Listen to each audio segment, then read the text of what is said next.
All right, fans, we're going to get started here. Welcome to Senior Night 2024. Great group of seniors we've got here. Our first senior is number 3, Jack Blevins. He's escorted by his father, John Blevins. When asked what his future plans are, he said that it was to attend Connor State and to play baseball. What he's going to miss most about high school baseball is the Saturday pitching practices. In 5 years, he sees himself playing baseball at a very high level. And the best advice he's been given is that you can't change the past, but you can change the future. And his favorite senior moment was playing baseball in Gulf Shores. Big round of applause, number 3, Jack Blevins.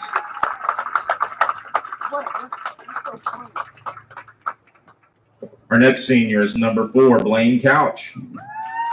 He's escorted by Kim Couch. As far as his future plans, is to continue to look for a home, to continue playing baseball, and to continue his education, and to study in sports, medical, or business. As far as what he's going to miss about high school baseball, it's the memories made inside the locker room doors, the bus rides, all the memories on the field, and most importantly, the brotherhood. 3 things on his bucket list are to visit the Baseball Hall of Fame in Cooperstown, take a trip to Nashville, Tennessee, and catch a men's World Series game in Omaha. In 5 years, he sees himself possibly in the sports world while giving back to the game that he once fell in love with. The best advice he's been given is that life truly begins at the end of your comfort zone. And his favorite senior moment was the Alabama trip with the team going 4-1, the fun on the beach, and the restaurant. The hangout was very fun. Big round of applause.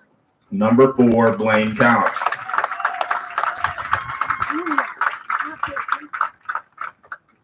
Our next senior is number 7, Gabriel Hamilton. He's escorted by Justin and Erica Hamilton. Plans are to become an orthodontist and see the world. What he's most going to miss about high school baseball, he's going to miss the friends, family that he's made throughout his time as a Pulpit chieftain. 3 things on his bucket list is to graduate college within the next 3 years, pursue his degree as an orthodontist, and to go see the world. In 5 years, he sees himself graduated with his bachelor's and then in dental school. The best advice he's been given is to live life to the fullest and to not let others decide life for you. His favorite senior moment was being on the baseball field with his team. Big round of applause, number 7, Gabriel Hamilton.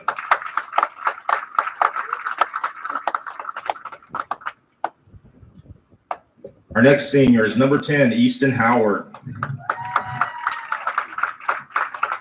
He's escorted by Justin and Erica Howard. His future plans are to be a physical therapist. He's most going to miss about high school baseball the brothers that he made along the way. 3 things on his bucket list: to get a college degree, become a physical therapist, and to win state. In 5 years, he sees himself in college. The best advice he's been given is to trust the process.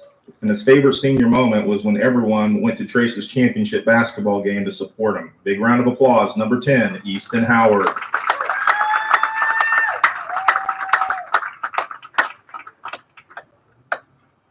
Our next senior is number 11, Malachi Wilson, escorted by Max and Amanda Wilson. Future plans: he wants to go to college to further his education and play baseball, and afterwards to be a firefighter. What he's most going to miss about high school baseball is teammates, coaches, the bus rides, and messing around and just being young. 3 things on his bucket list: he wants to kill a 6x6 elk, duck hunt in Canada, and go skydiving. 5 years, he sees himself being a firefighter and living his best life. His best advice was to find a way. It applies to everything in life, not just baseball. But there's a will, there's a way for it to be done. Be gritty and don't give up when it gets hard. His favorite senior moment: Alabama has to be his favorite senior moment because it was an awesome trip and the team played well. Number 11, Malachi Wilson.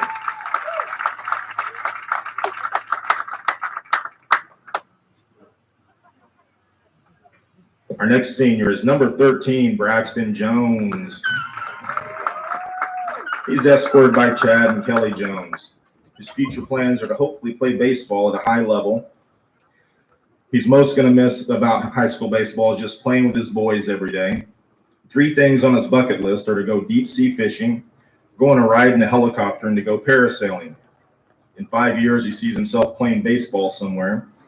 And his best advice was to focus on what you can control. And then his best senior moment was definitely the Alabama trip. Big round of applause, number 13, Braxton Jones.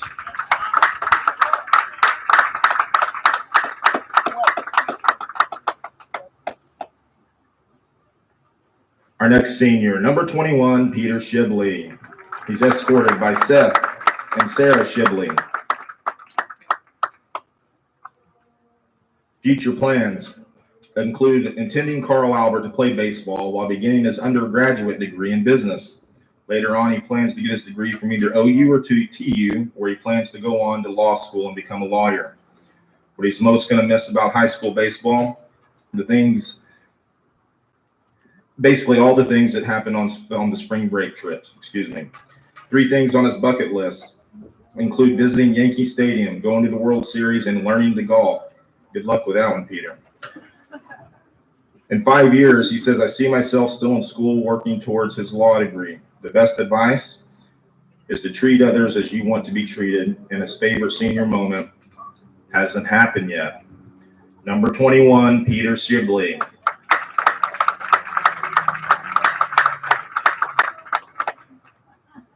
Our next senior is number 22, Hudson Coates.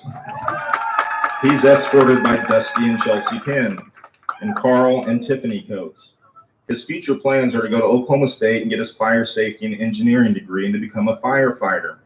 What he's most going to miss about high school baseball is being around his family every day. 3 things on his bucket list include going to Japan, going to Europe, and to race an F1 car. In 5 years, he sees himself out of college working as a firefighter.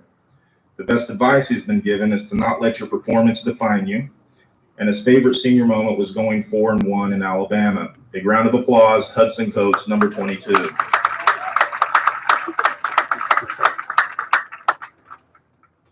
Next up, we got number 23, Levi Milkshake Matthias. He's escorted by Jared and Jessica Matthias. His future plans are working at Arrowhead Land Company as a realtor after he gets his real estate license. What he's most going to miss about high school baseball are the morning breakfast at Cafe USA and the bus rides with his brothers. 3 items on his bucket list: elk hunt, deep sea fishing, and skydiving. In 5 years, he says he's hopefully married and a successful real estate agent. The best advice he's been given is even things aren't going your way, trust the process. His favorite senior moment was when he gave Tyler Sparks a buzz cut in the locker room. Big round of applause, number 23, Levi Matthias.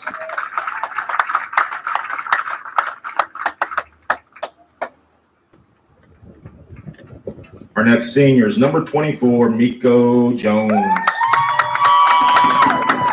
He's escorted by Jessica Cowley. His future plans are to go to Central Tech for HVAC. What he's most going to miss about high school baseball is being in the dugout with his guys.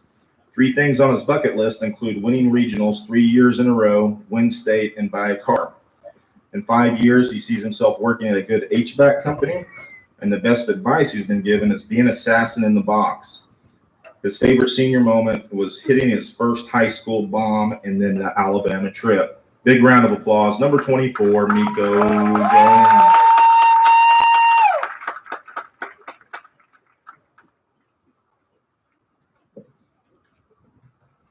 Our last senior is number 25, Ty Kinnemer. He's escorted by Jason and Christy Jackson. His future plans are to get his EMT and become a firefighter. What he's going to miss most about high school baseball are the wins and the feeling that comes with it. The 3 things on his bucket list are skydiving, traveling to the Philippines, and skiing. Where does he see himself in 5 years? He says, working at a firehouse. The best advice he's been given is trust the process and be a hungry dog. His favorite senior moment was the 2024 Gulf Shores trip. Number 25, Ty Kinnemer.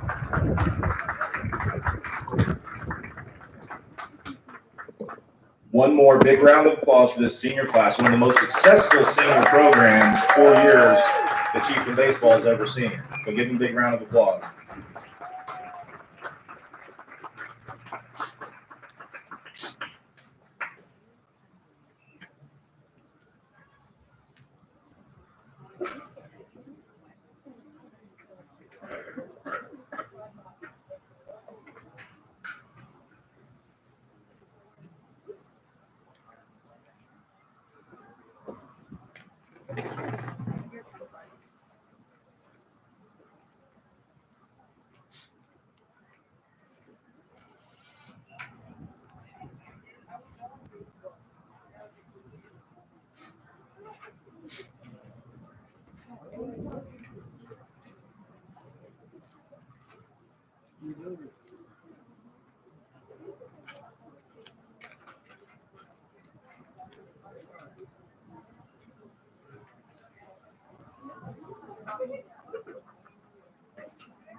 One more time, fans, your 2024 Sepulpa Chieftains seniors.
Good late afternoon, Chieftain baseball fans. Welcome to Allen Wallace Field at L.D. Lawson Stadium for tonight's senior night baseball game between the Sepulpa Chieftains and the Ponca City Wildcats.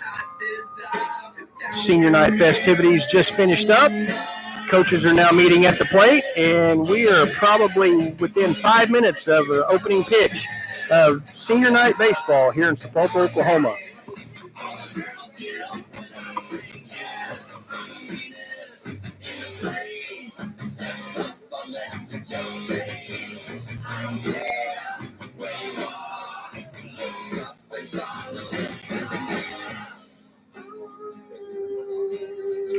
I'm gonna tear down the wall. I may not be here when you call, so please be giving me your wrong. After the havoc that I'm gonna be, no more words will critics have to speak. I've got the answer. As long as you're not I'm doing the TV broadcast. I think you're good there. I just make sure, make sure it doesn't fall off that ledge.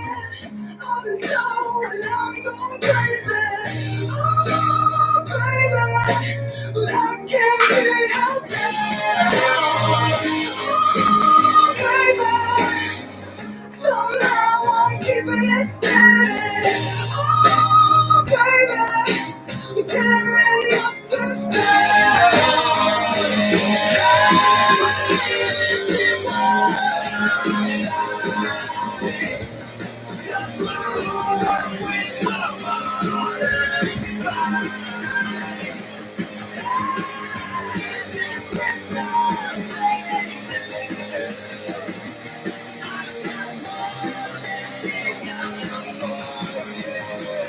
Coaches, umpires have finished meeting. Moments away from the Chieftains taking the field on senior night 2024. 11 seniors for the Chieftains. Pretty large class playing their final home game, regular season home game, I should say. Chieftains will host a regional next weekend.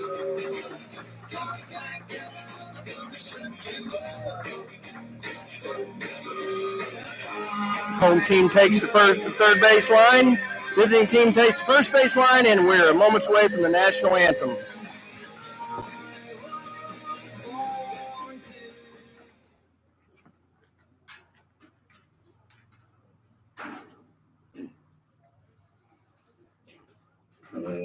Welcome, fans, to the final innings of the one-of-a-kind LD Lawson Stadium in Allen Wallace Field for today's matchup between visiting Ponca City and your Sapulpa Chieftains.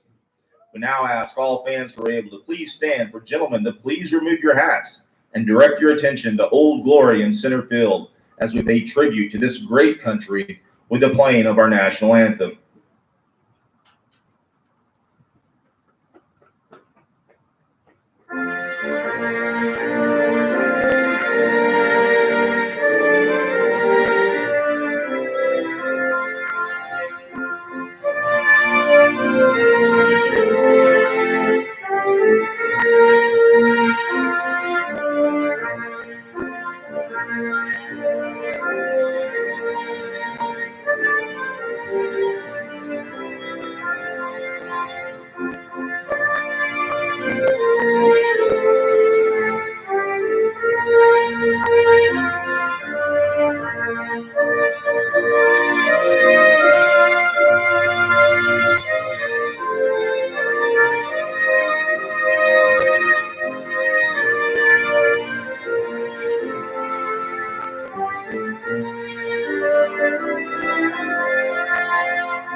Starting defensively for the Chieftains in right field, senior number 21 and Carl Albert commit Peter Shibley.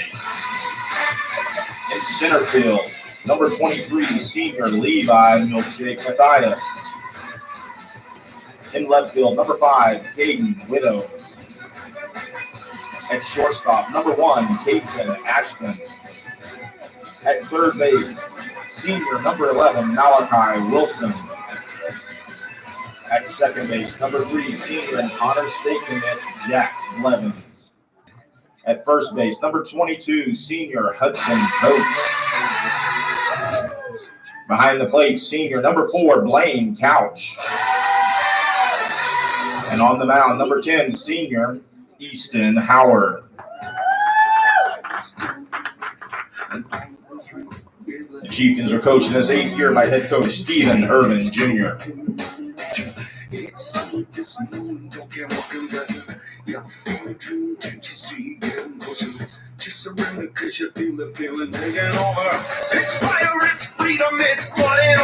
Senior Easton Howard on the mound for the Chieftains tonight here on senior night. Blaine Couch, another senior, starting behind the plate. Seconds away for number 2, first pitch. Leading off for the Wildcats, shortstop Kalen Covey, and Howard starts him with the fastball on the outer half. First strike.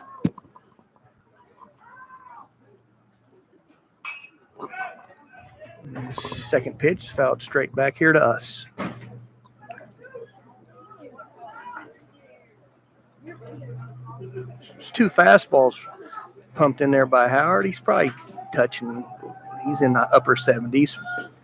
Little off-speed pitch, way up. It's something we don't want him swinging at 0-2. That ball right there may not get handed back to him.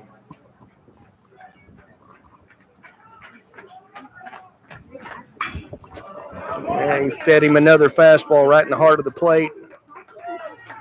Caught way too much of the plate. Belt high. It's a leadoff double for Covey. That was a mistake right there you can't make. Up 1-2 in the count, can't pump a fastball, belt high right down the middle, especially to the leadoff hitter. Next up is the center fielder, number 24, Colton Jones.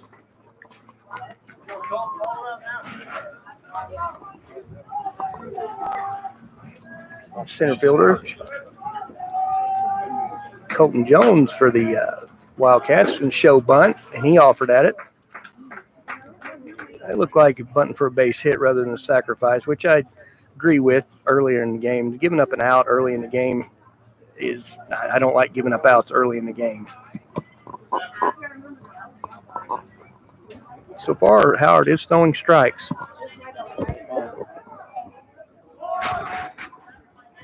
Now, that was a straight sacrifice bunt right there. Again, playing for one run, like you got Nolan Ryan and Bob Gibson on the mound. Not really understanding it, but it is high school baseball. Turned out to be a beautiful night here at Allen Wallace. Final regular season home game. Looks like Easton, every time he's throwing something off speed, he's slowing his arm down. He's missing up and in. It's a telltale sign whenever you miss the ball up and in on off speed pitches, your arm's dragging on the arm side.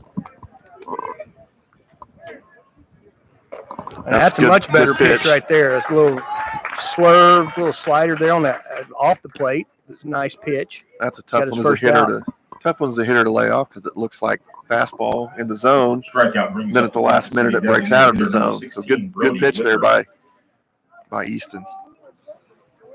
Brody Wicker. Brody's got a good bat. I've seen him a lot. Very powerful. Good eye at the plate. Trying a little pick play there on behind. Ashton creeping in behind. Definitely a day that you want to keep the ball down because this is launching pad time here at Allen Wallace Field. And Easton's got good stuff. Easton's had some really good moments. This year.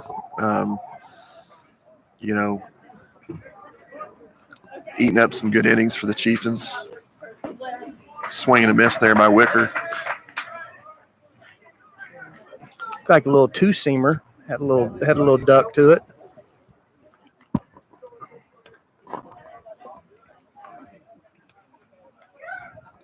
This kid's got really good power. I'd like to see our outfielders take a couple of steps back. Definitely our infielders need to play back. I don't care if you missed or not. That is an excellent pitch right there. If you miss, like he supposedly did, you don't miss by much, and you got him thinking. Now you can throw breaking balls out there because you do have an open base against a kid who does have a little pop. Got that one off the end of the bat. You got one off the end of the bat. Blevins makes the play at second base. You got away with one there. That hung up in the middle of the plate and kind of pulled off of it a little bit and kind of cue-shotted it.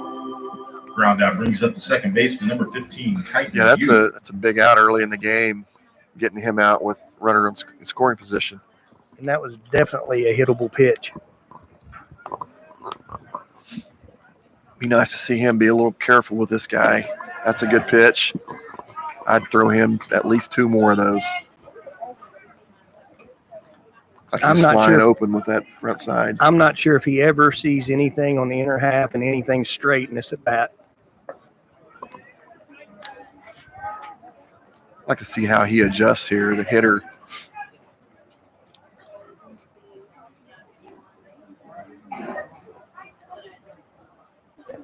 Oh, here comes the runner. That's a good break by the runner.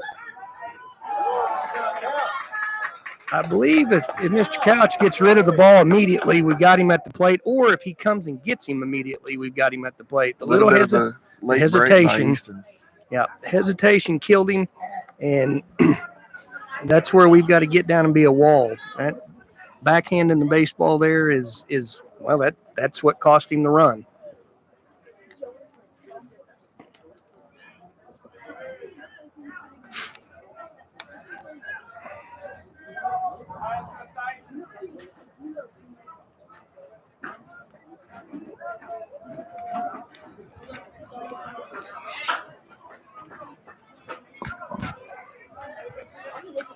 Don't really have too big of a problem if he walks him with the runner still on third. But now that the runner's in, you don't walk a 2-out walk. You go ahead and make him hit his way on. Next up for Ponca City is the pitcher, Isaiah Brandstetter.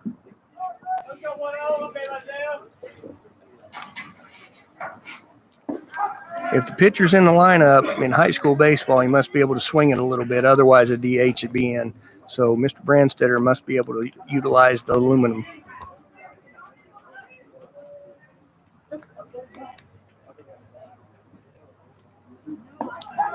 It's 2 perfect fastballs. I'd like to see him move on off the plate a little bit more there.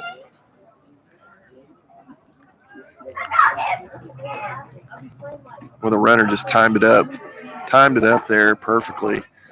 And I believe he got a changeup, and not really a fan of a changeup on an 0-2 pitch. Ponca City's really taking advantage on the bases here early on. That really good break off third base to score the run, and then right there, good base running to steal one uncontested. I'd say that's a perfect pitch too.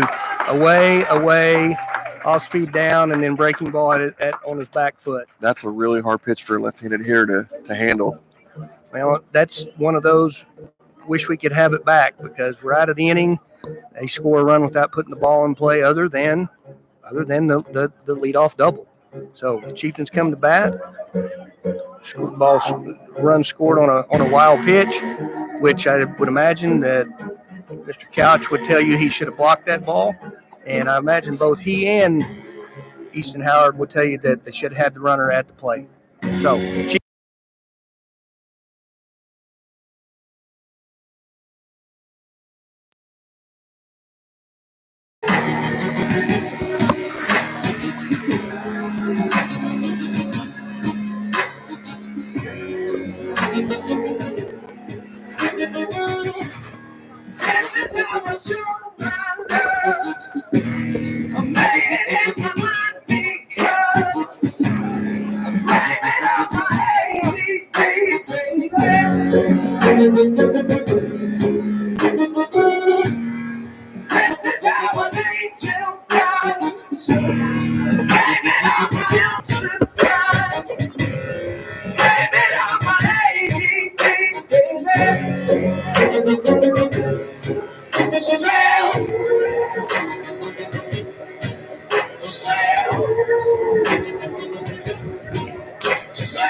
Ponca City throwing Brandstetter out there on the mound, little left-handed thumber, as we like to call them, who don't really throw real hard.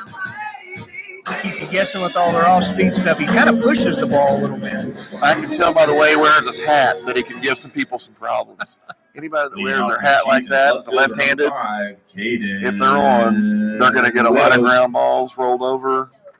Probably not strike out a lot of people, but get a lot of soft ground balls in play. You got to think, this being a Friday evening, that Mr. Brandstetter, he's probably Ponca City's third or fourth arm. 1 and 2 are obviously going to throw on Mondays and Tuesdays in their district games. 1 pitch, 1 out. Caden Widows pops up to shortstop. Wynn's going to play with every fly ball today, so everybody needs to be running hard out of the box. Next up for Sepulpa senior catcher number 4, Blaine Couch. Blaine Couch to the plate.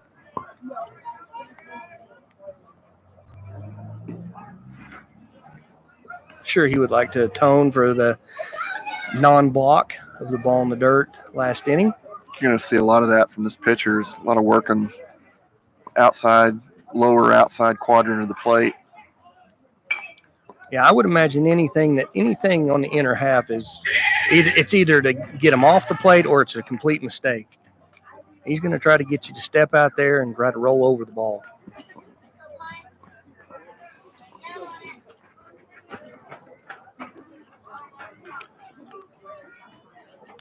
Right now, he's in a hole.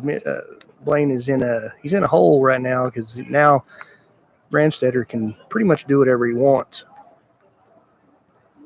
Does not have to throw him a strike. The good part about hitting with 2 strikes against guys like this is that you really should take 2-strike approach on him anyway and think middle of the field, up the middle, inside the ball, not try to pull off. Where these guys make their money is getting guys out early in the count. It's a good take, and that is a tough pitch to take. Little breaking ball came around the outside part of the plate, but as you notice, everything has been away. And he's smart to continue to do so. Why come to him if you don't have to?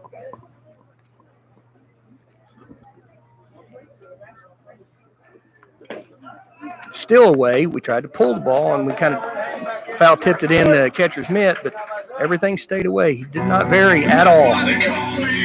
Yeah, the bigger the swings we have today, that will have a negative correlation to our success. At the plate, third baseman, senior number 11, Malachi Wilson. I always like to have a pitcher like this on your staff. He has thrown nothing but strikes so far. He's thrown a lot of strikes, and every one of them are middle away. Actually, I'd say away, not even middle. And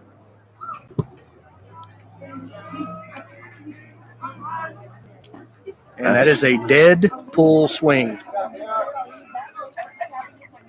Malachi is going to have to try to tell himself hit the ball to the scoreboard rather than try to hit the ball down to the Raising Cane sign.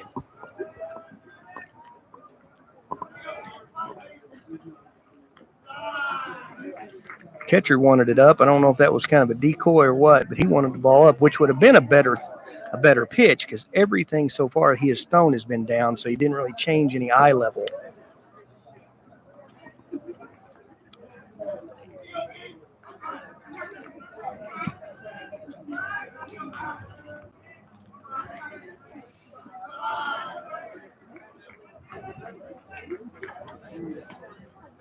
Malachi is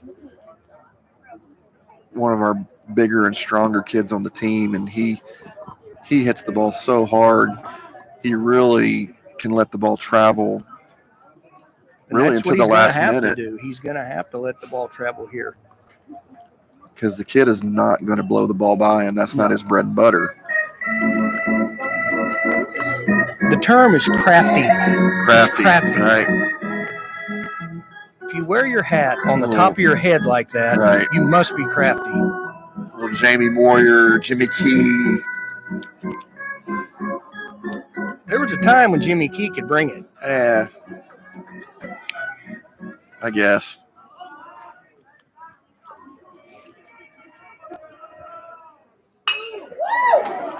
Now that's a good job of staying inside the baseball and driving it that way. That's just hit him where he was.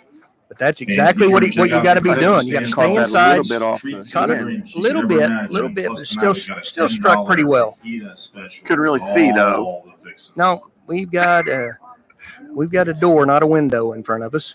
So go to the top of the second. Chieftains trail 1-0.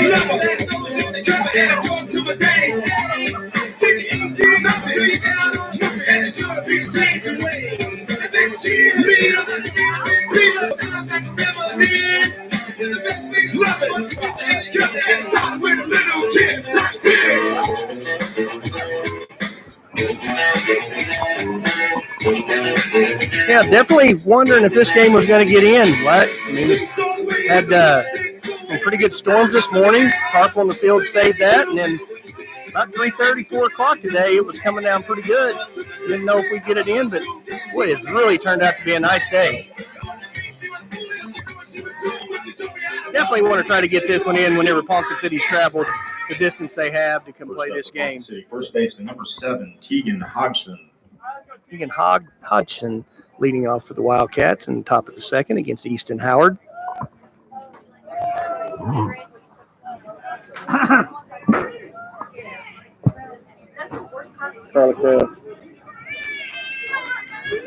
Carla.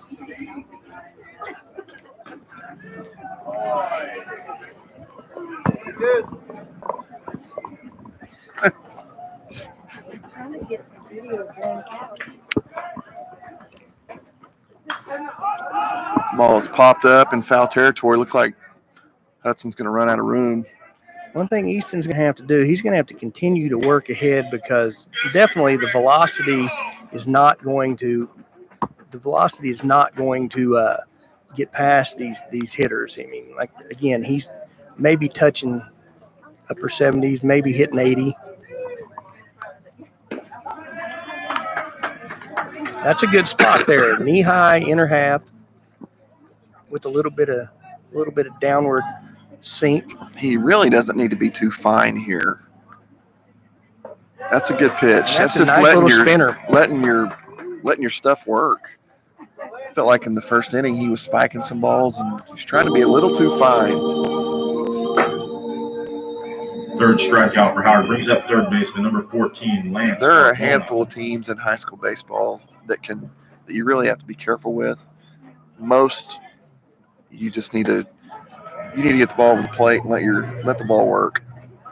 Well, if he'll throw pitches just like that right there, then he'll have a lot of success. Kind of like Ranstetter did for Ponca City. Just stay right there. And that one's a little bit more of the plate. They got to be guessing because that ball should have been tatered.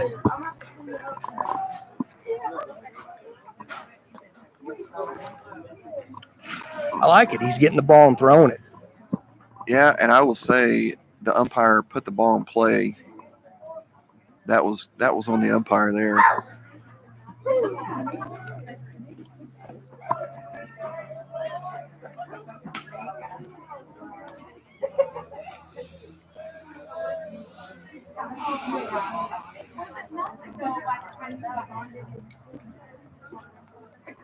Good pitch. That's just a little spinner, a little slider. I don't know. It's more of a slurve than it is anything else. And he's throwing it in the right spot. He's throwing it on the outer half and letting it break off the plate. He doesn't want it to end up a strike. Wildcat left fielder number 25, Hayden LeClaire. So 2 quick outs. Brings up LeClaire. That's a rocket to short. That gets by. Ash, that's a tough play. That's a hit.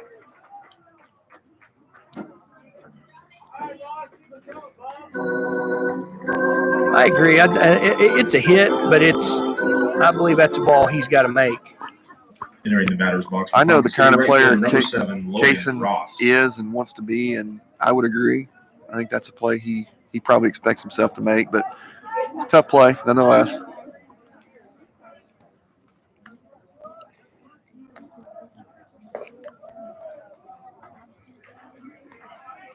But that right there is okay for Easton. You let him, keep the ball down. Now, yes, it was hit hard, but let the defense play. You've thrown minimal pitches this inning. Ball's pulled over to the first baseman, kicked, but then stayed with by Jack Blevins. Good job by Blevins to stay with the play for the third out. Hudson let the ball play him a little bit. Stay back on it, but that's the kind of swings you want if you're Easton, is the little rollover swings. That's the same. Both pitchers are looking to do the same thing: work on the outer half of the plate and get the hitters to roll over their pitches, and that's exactly what happened there. Go to the bottom of the second. Chieftains trail 1-0.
Leading off for the Chieftains in the bottom of the second is second baseman Jack Blevins.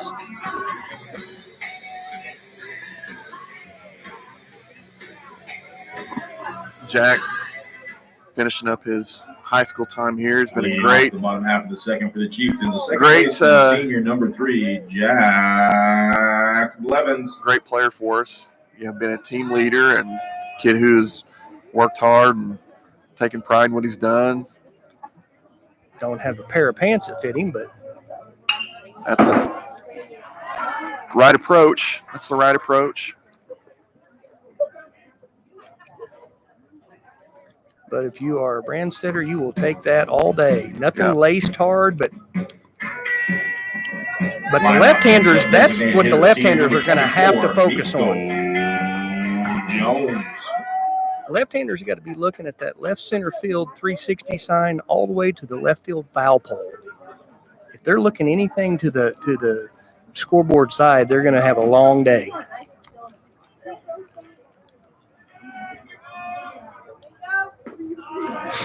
Miko's another one that we've seen a lot of over the years.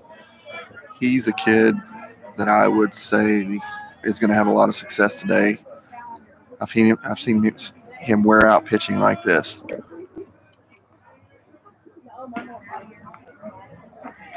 You want to talk about a balloon. That was a balloon breaking ball.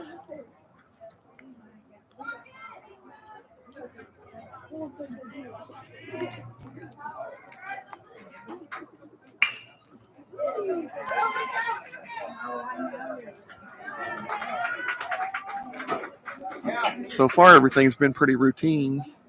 Well, that looked to me like he was looking for another breaking ball, got a fastball, and decided to swing and was late. It's when if you're looking for a pitch and you get something else, unless you get 2 strikes, you're going to have to tell yourself to let it go. Ground out brings up number 1. It's the shortstop, Kason I'm Ashton. telling you, that breaking ball, as John Shelley would used to say, it was his gravity pitch.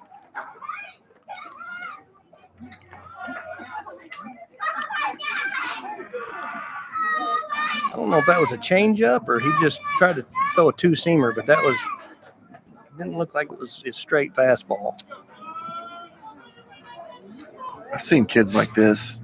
The game just kind of wears on. You don't realize it. You look up, it's the 6th inning, and you've gotten 2 hits and no runs and really haven't threatened. Nice play by the shortstop. That is a nice play. Nice play. And the thing is, like what you just said, you look up and you're in the 5th or 6th inning, and I bet he hadn't thrown 25 pitches in 2 innings. No. This is exactly what you want. In fact, I'm not sure if he may not even gotten to 20 pitches yet. Anyway, quick game, well-played game thus far, well-pitched game thus far. Ponca City still leads on strength of a wild pitch. 1-0 going top of the 3rd. Brandstetter has thrown 17 pitches, 11 strikes. I would say that's efficient, and I would venture to say that Easton hasn't thrown many more. Would you like to take a guess? I'd say maybe 28. 33. That's surprising. I didn't think he had thrown that many. First inning, maybe what got him, because the last inning he was pretty efficient.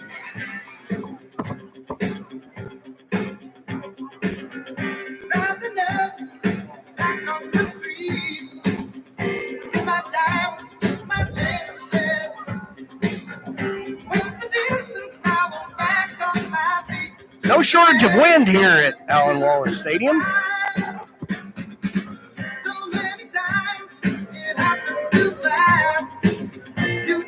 Looking at the forecast earlier in the week, I really didn't think we would get yesterday's game in or today's game.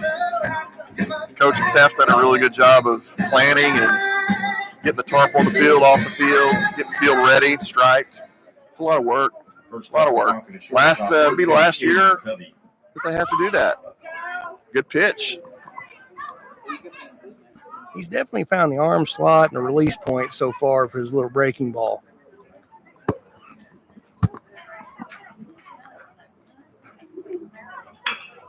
We got a little greedy with the breaking ball there, and that is going toward my truck. But again, if you look at how he missed right there, missed up and in with his breaking ball, that is slowing your arm down, trying to be too cute instead of throwing the ball. You've got to keep the same arm speed. In fact, sometimes you might even have to increase your arm speed. But if you slow it down, that's what you're going to get. We really got away with one right there. We got away with one right there. Blaine wanted that ball 6 inches off the plate.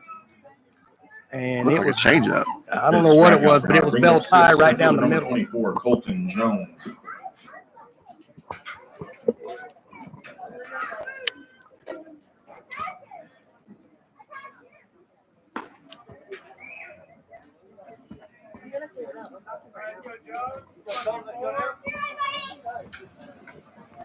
That might be the token fastball that he sees here. And that ball is pulled way foul, hopefully too foul. I believe it is. With the way the wind's blowing right now, if he doesn't get on top of the ball's going to actually back up on him a little bit. And a lot of times that can be, a lot of times it can work in your benefit. Sometimes the ball hangs in the middle of the plate. Yes. Yes. It's almost like the further you are behind it, the better, the more it can back up. Oh, yeah.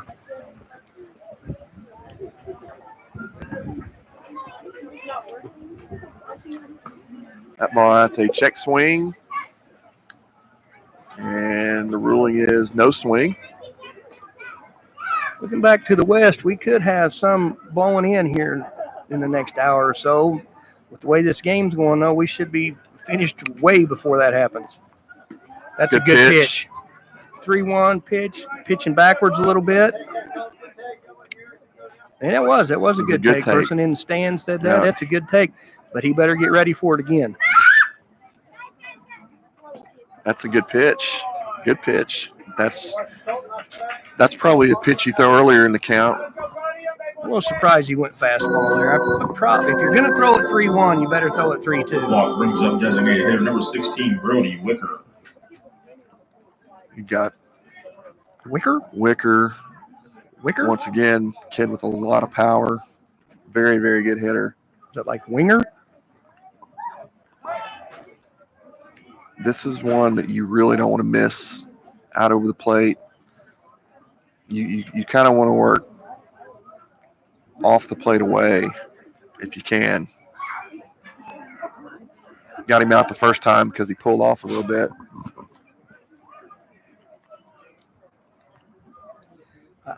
If I'm a betting man right now, I'm saying he's looking breaking ball. I'd go ahead and throw the breaking ball, but I got to make sure that I'm getting it where I want it. He's really one. I know we probably don't have scouting reports on these guys, but our third baseman is in on the grass. Yeah. He is not going to bunt. No, I can guarantee that. More than likely, he's going to hurt our third baseman if he takes a nice solid cut. If we're playing normal position, we have a shot at that ball. Yep. That's aggressive base running right there. In fact, that's quality base running right there. And again, you're exactly right. If we're playing normal depth at third base instead of playing on the grass, I don't think he even has to jump for it. No. I think it hits him right. It's right in the face high. For some reason or another, that is a tendency that, and it's not just Sapulpa High School. It's all high school baseball. And I don't know if it's because we don't know if our third basemen have the arms to get it across. I don't understand it, but I do know that you take away a lot of range that you can cover by playing that close. And you're And balls basically like that. putting, you bet, Yeah. and you're taking your life in your own hands being that close. But that ball right there should have been a routine line out to third base. Instead, now we've got one out with runners on second and third, and it getting ready to be a big inning if we don't buckle down. Yeah, you've got the 4-hole hitter up, and I don't know much about him, but he's the 4-hole hitter for a reason. Pitch. Right.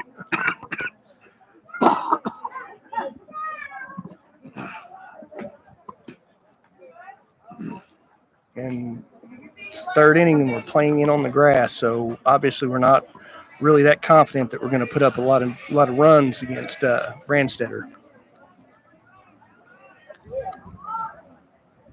That's a good pitch. It's a very good pitch.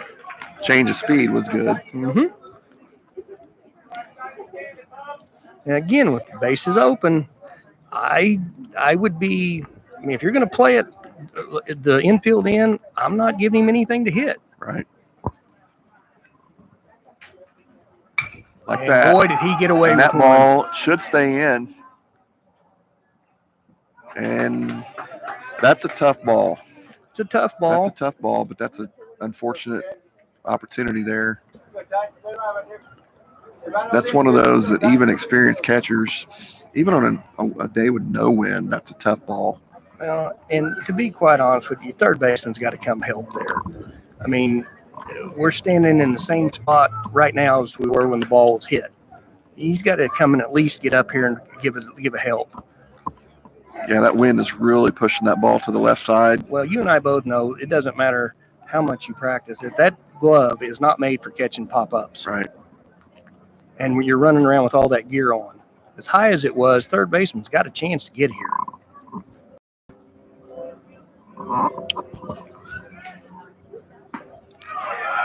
And that's a good job of working through that at bat. Working through that at bat, but I'm going to tell you right now that in that at bat alone, he missed 3 quality pitches to hit. Not quality pitches, quality pitches to hit. We elevated that pitch at just enough to get it by him.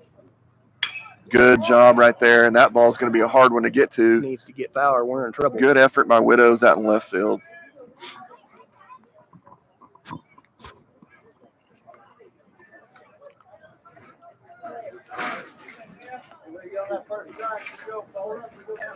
I believe last time Easton got him with a breaking ball down around his back ankle. Yes. He went away, and then breaking ball down. See if he continues the pattern and stays away here, and then comes one more time down and in.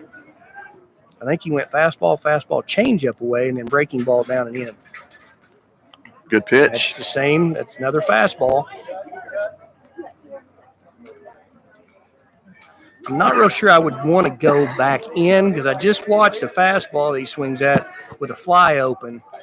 So I'm not real sure. Further going away. down it, I'd go further away right now on this pitch. And up. Good job. It's a good pitch. That's a good job working out of that. Yeah, we were in some real trouble there with second and third, one out. 4 or 5 hole hitter. Yeah, Easton got himself out of that jam right there. I think defensively we put him in a bind. Didn't make an error, but just our alignment itself got him in a bind. Bottom of the third. Chieftain's still looking for their first hit.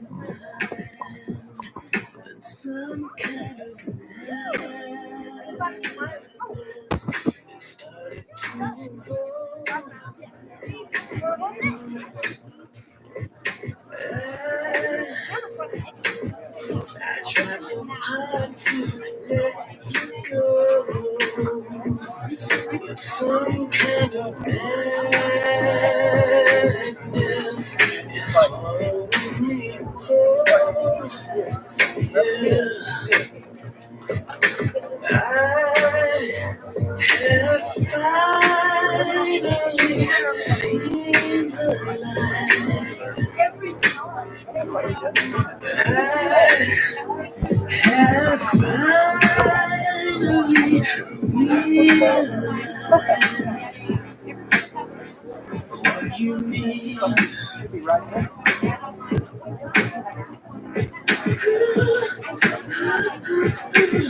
I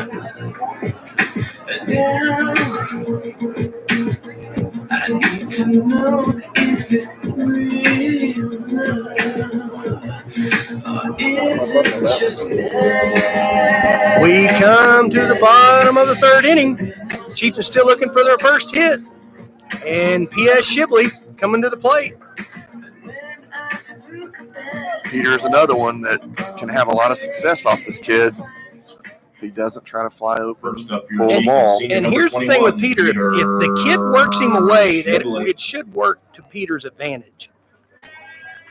The left center field gap, you could drive 25 semis through it right now. And that's where Petey has got his most power. I'm telling you, if he needs to be looking away right now.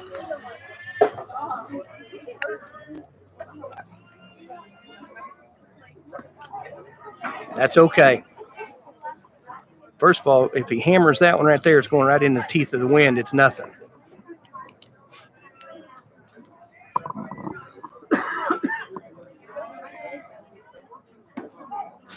That's the pitch he's got to turn and go on.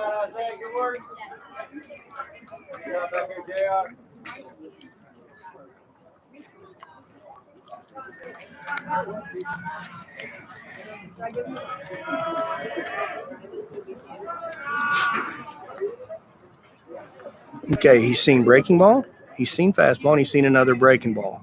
That one was actually looked more like sliderish than it did anything, but still. You know, I really don't even look on this kid. You just react.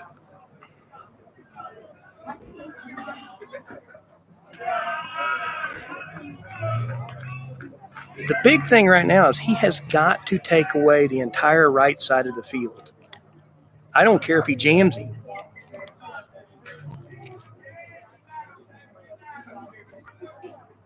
That ball's got to be hit.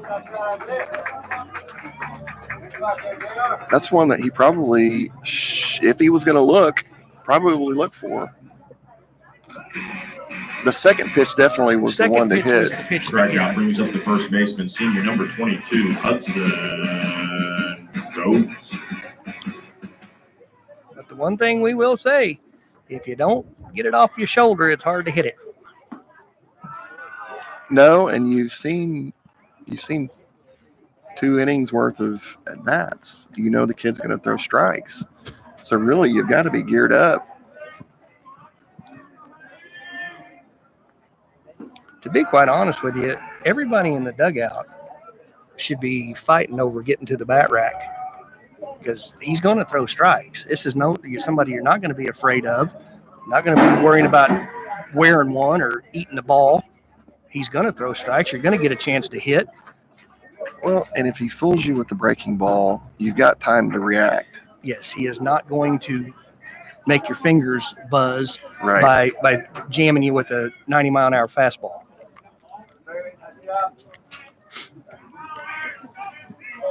Hudson Coates here getting the start at first base. Hudson's had some good at bats. They've been sprinkled throughout the year, but when he's gotten in, he's had some quality at bats. It's good approach.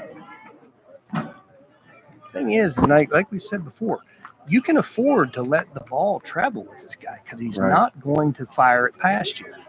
Now, it's not saying you don't look fastball and adjust a curve. You can wait longer to make up your mind. Nice hit. Nice shot, baby. That ball was close. You're saying close. Well, catcher's telling his coaches that the ball was up. I believe it went around the plate.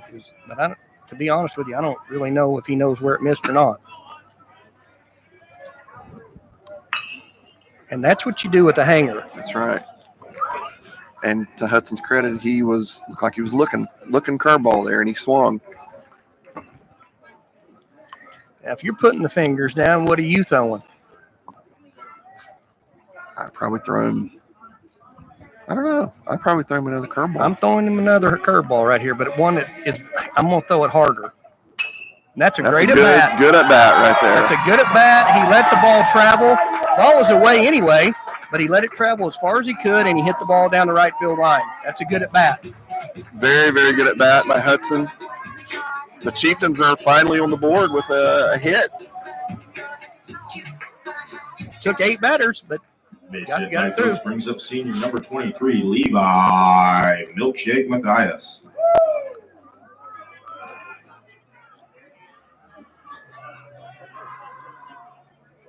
I suppose there's some humor to his nickname, but not real sure everybody catches it. So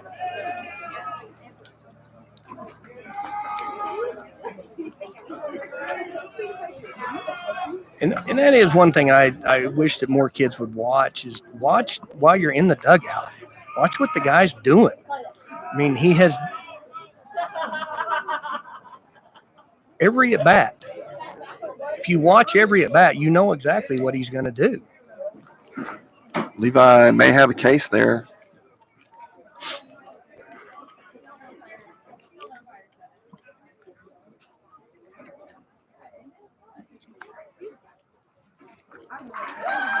And they will award first base to Levi Mathias. So Chieftains with something going here in the bottom of the third. Home plate First and umpire, neither official was very demonstrative there. I don't think either one of them really wanted to make the call, but the field umpire finally said, all right, I'll do it. Well, credit Levi for selling that one a little bit. He jumped out of there immediately.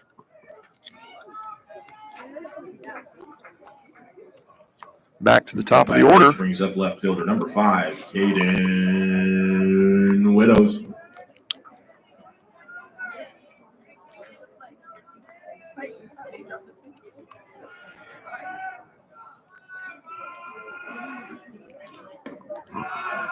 You know, we have done these games, I don't know how many years, and I know I'm going to ask the same question that I probably asked every one of those games.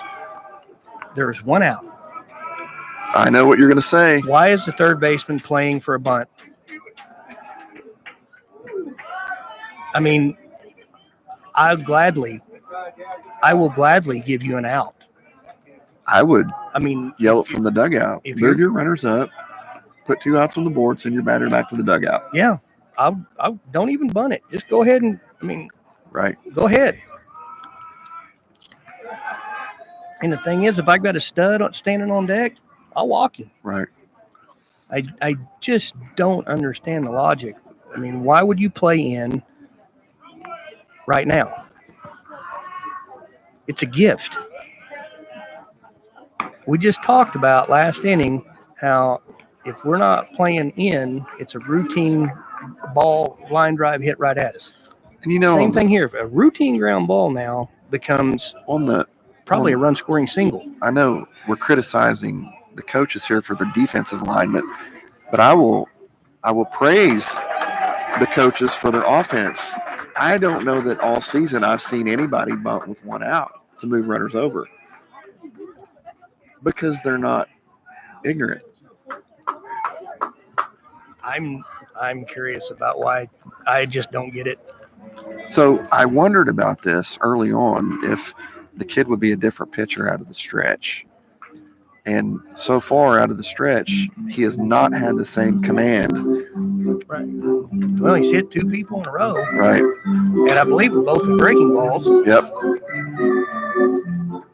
And I'm not real sure if I'm not Coach Irvin, if I'm not telling Blaine, hey, get as close to that line as you can and just dare him. Because if it's inside, it's hitting you. And if it's over the plate, if it's 6 inches outside, it's hittable. And I would be willing to bet, and this is something Coach Irvin probably needs to take note of if he's thinking about squeezing, the pitcher will probably be going out of his windup, just judging by the way he's looked out of a stretch. So that allows the runner to get a little bit of a head start if you do decide to squeeze. And I realize that is something that could happen. But boy, you are risking a lot if you squeeze with the bases loaded. And he is going out of a stretch. So I'm a little surprised. And they're not only playing in the corners, they're playing in a full yard in on the grass.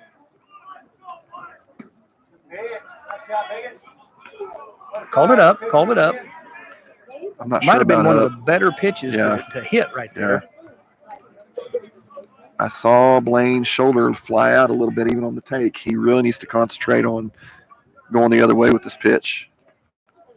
Oh, did we try to come around that one? He's trying to get to the ball before the ball gets to him, and just can't do it. He's trying to make something happen that ain't there. He's playing right into the pitcher's strength.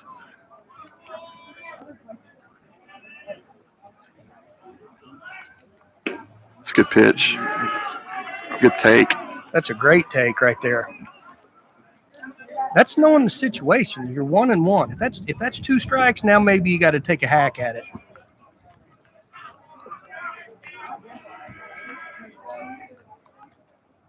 That is a nice pitch. It's a nice pitch. That's a good job pitching backwards. Mm-hmm. Big at bat here. Big pitch for Blaine. Put the ball in play somewhere. That's 3 breaking balls in a row. Do you go 4?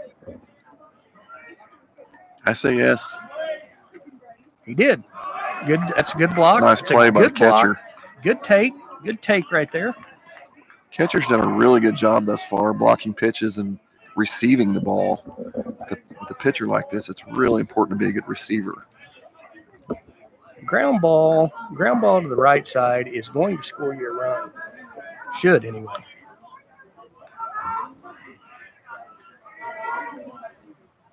That's a good bat. Take. Good at bat.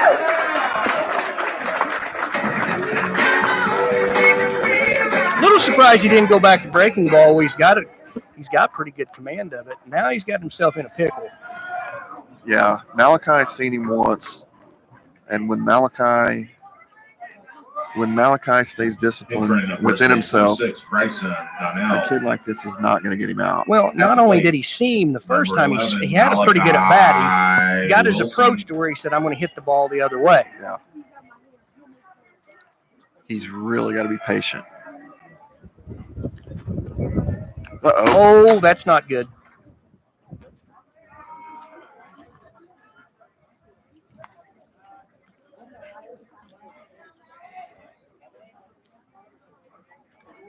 Wouldn't ever tell him to look for something, but I kind of think breaking ball's coming right here.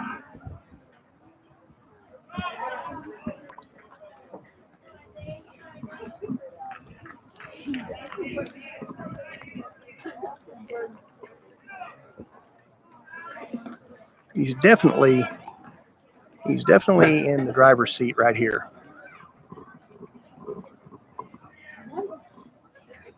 This is the 1 pitch 1 spot.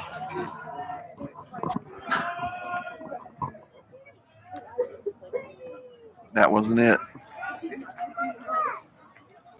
Got to stay disciplined.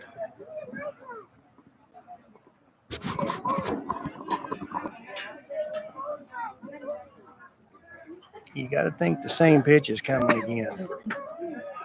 Yeah, you're not going to sneak one by Malachi. Now, I will say this. I've noticed he's starting to miss more in than he had the whole game. Everything, the first couple innings was solid for, middle away. Now he's starting to miss a little bit in. And that could be dangerous for somebody that doesn't have a lot of velocity.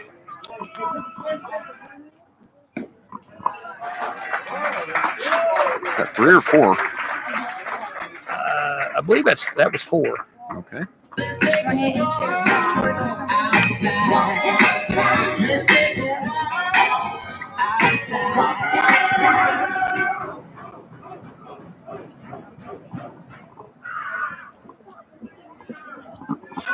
So far for the Chieftains, we got a base hit, 2 hit by pitches, and 2 walks.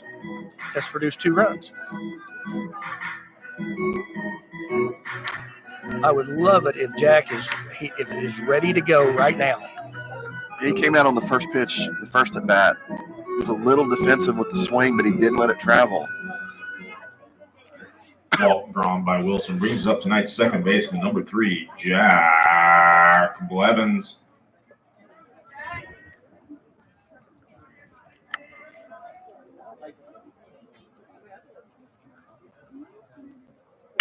That's a good approach. Exactly where you want to hit the ball. That should clear him.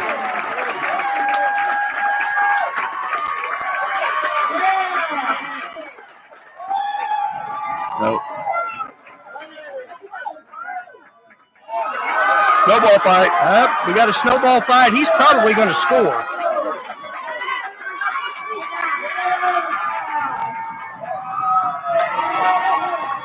And he lawn darted. So a 3-run double by Jack Blevins to exactly where you want to hit the ball this time of day or this particular night. And a 2-base throwing error by the pitcher. Puts the Chieftains up. That's a 6 spot in this inning. And just like that, Brandstetter is done for the night. Yeah, just like that. He was rolling. And let's go back to the Hudson Coates at bat. Hudson did a great job. Got down in the count a little bit. Decided he was going to stay inside the ball. Got a fastball that he hit the other way for a single to right. And that started the whole inning. That's exactly what it did. And the fact is, you stated it. Folks, As soon as he got, if you're not getting these fajitas, as soon as he got into his stretch, he was a completely different pitcher. And he never got out of his stretch. Got in his stretch, stayed in it, and was not the same pitcher.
In case you didn't know, folks, all of tonight's organ music was performed by Coach John Raines in his home studio.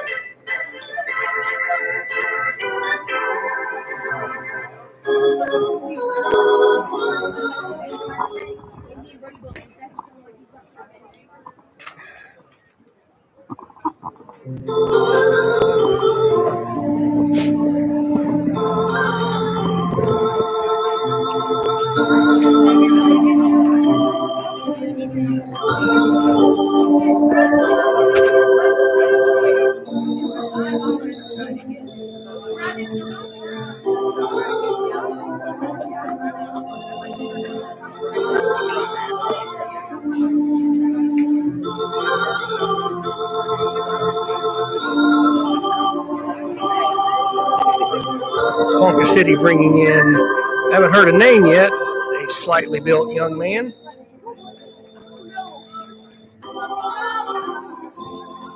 Nico Jones will be the first person to greet him here in the bottom of the third inning, where the Chieftains have already put up a 6 spot. Next up here, on only 2 hits. Hitter number 24, Nico Jones.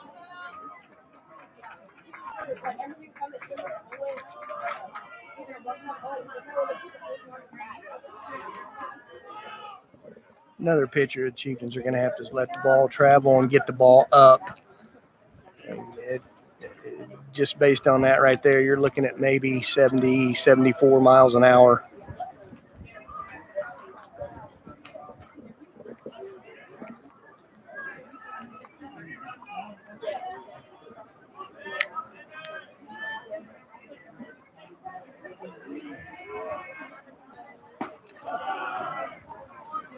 Pitch at the top of the zone right there. It's one Miko usually gets the barrel out on. Hits hard. Miko, a big, strong kid. Draws a lot of walks.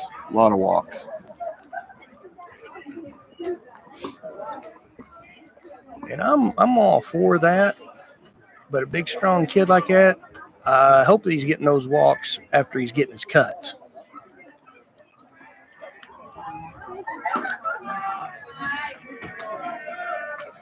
And just kind of give a explanation of what I've just said is that 2-0 pitch, I'd like to see him come unglued on that, give it a good whack, and the next 2 pitches are gone. Okay, that's fine. I walked, but I got at least one good hack in. I mean, those are the kids that you don't necessarily want to walk. I mean, is Miko a base stealing threat? Probably not. So I'd much rather have him on second base with a double than have him on first with, a walk. Interesting philosophy there, sir.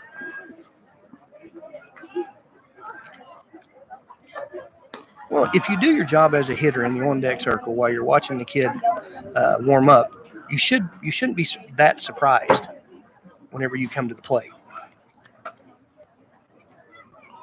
I mean, the first 3 or 4 pitches they throw in every warm-up situation is going to be fastballs. Now, I can see if he throws a bunch of spinners and you're not used to seeing what he's throwing. But whenever you're looking for a fastball, I mean, like I said, by the 3rd pitch, he's already to his velocity that he's going to have.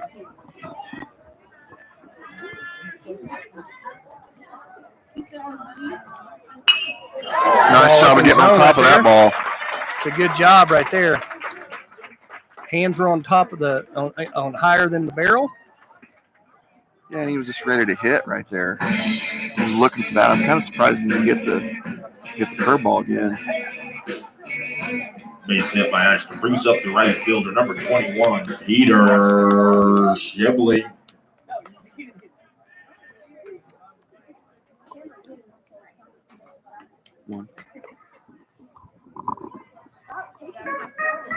I'd like to see Peter be a little more aggressive. Well, not a little more, a lot more. He didn't get the bat off his shoulder last one. Yes, a lot more aggressive. I don't think you can get any less aggressive than the first time.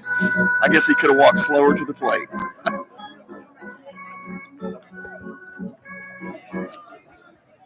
Peter has really put together some good at-bats the last couple of weeks. I say that, and I hope I didn't jinx him, but that's a good take. 2 strikes, you got to go on that one early in the count. That one you let go.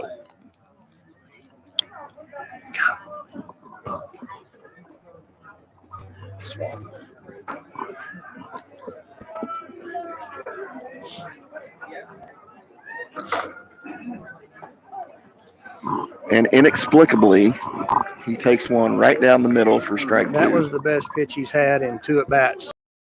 He got 5 pitches and 5 strikes thrown and no swings.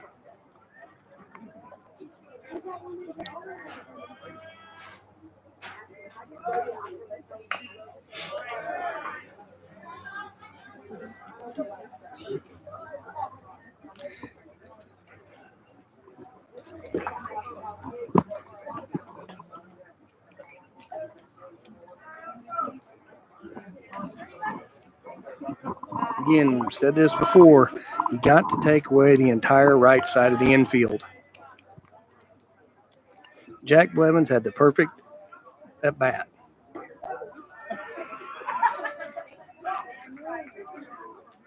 on, Peter. You can do this. You can do this. First and second, 1 out.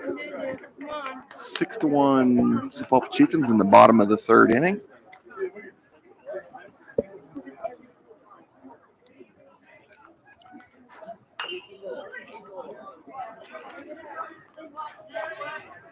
That looked like a pretty good pitch to hit right there. Good pitch to pulled hit off of it. And came completely around it. I think Peter's really, really trying to stripe one right now instead of just staying inside the baseball and going to a gap. He had a really good at bat last night where he singled to left center on a pitch very similar to that. Well, I don't have a lot, but I'd put about everything I had that he's getting a hammer right here. And it's not a great hammer, so you got to be ready to hit.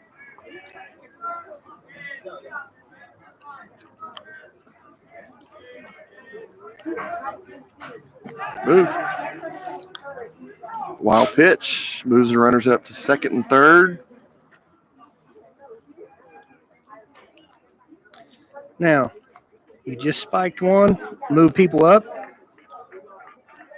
I would be highly surprised. Now, I'm not saying it won't happen, but it would really surprise me if he throws another hammer.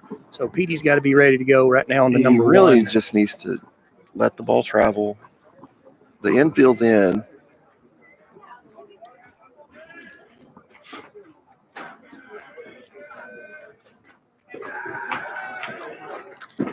He ends up working a walk. Boy, I sure would like to have seen him go up to that second pitch.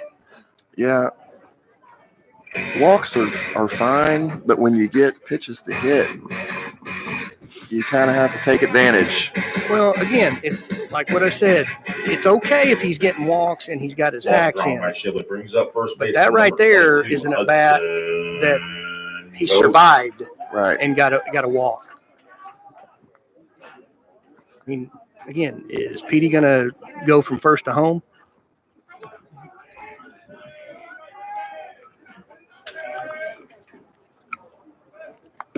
It's a good pitch. Just missed down and away, it looked like. I see a lot of confidence right here with Hudson. He looks like he's ready to go.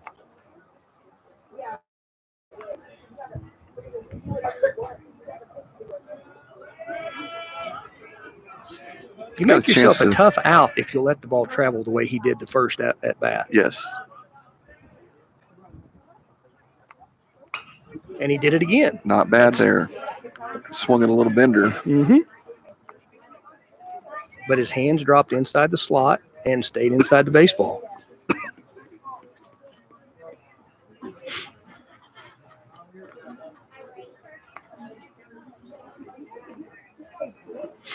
Really have a chance to break the game open early here. If you can get a hit. Got to think Ashton's going to score from second.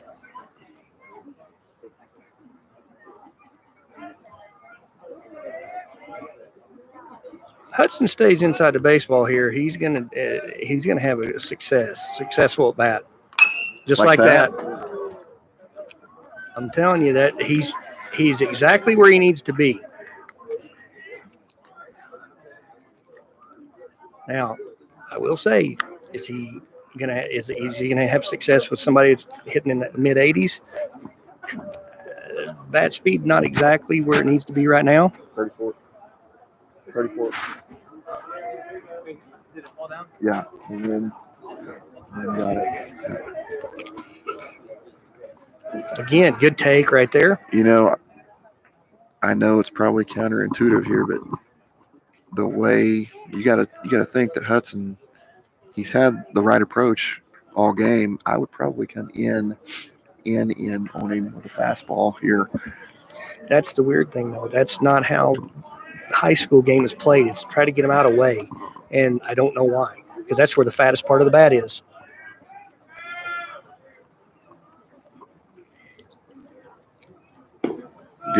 Good take by Hudson.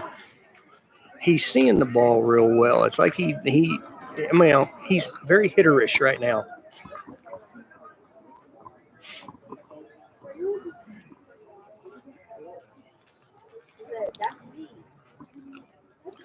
Now, there's absolutely no doubt what he's getting right here. I don't know.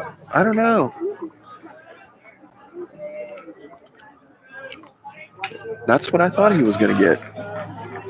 Fastball. Yeah. Unless it was cut, but it sure looked like fastball.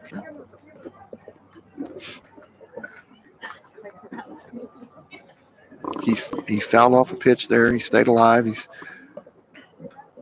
I would probably look fastball here. I got to think fastball because the kid hasn't really thrown a breaking ball that he hadn't spiked or that's had a nice swing to it.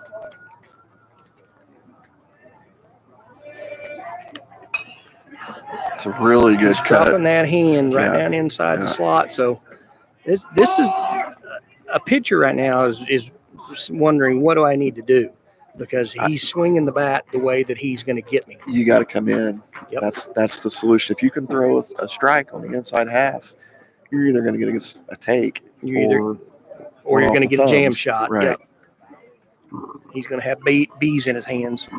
But yeah, you're right. It's got to be inner half. He does anything middle away, it's going to get hit.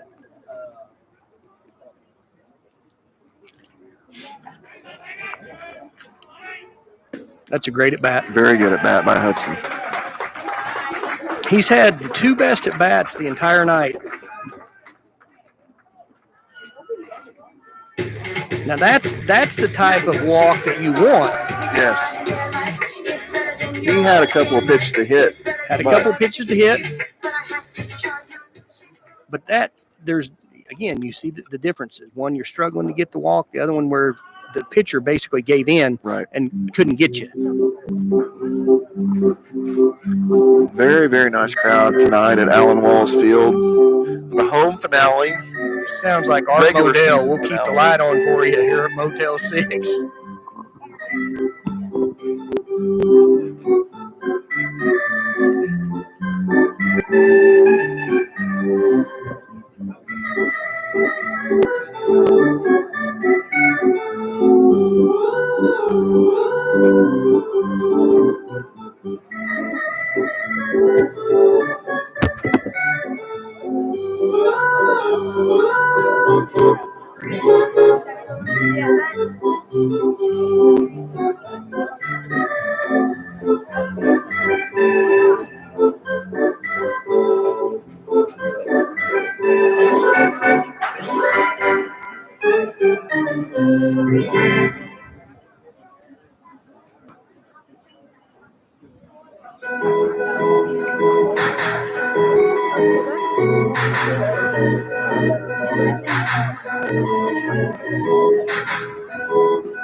At the plate, center fielder number 23, Levi Milkshake Matthias.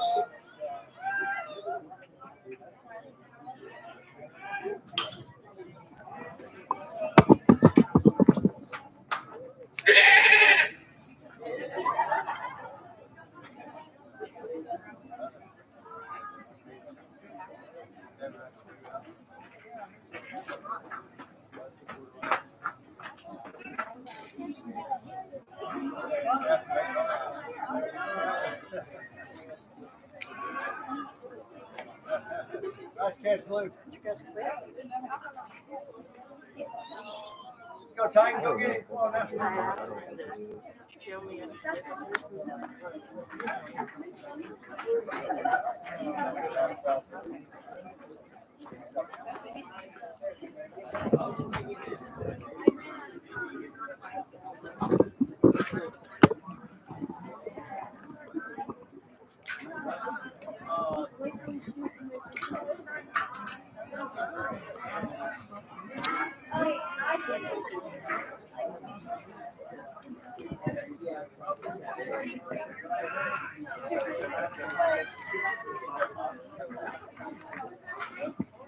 Levi Mathias has worked the count to 2 balls and 1 strike. Here still in the bottom of the third. Ponca City Wildcats are on the third pitcher of the inning. Got the bases loaded, 1 out.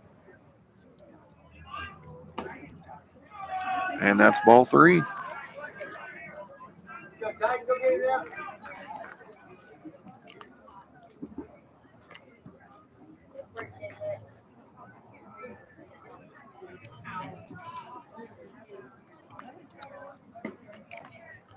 And ball 4 walks another run in.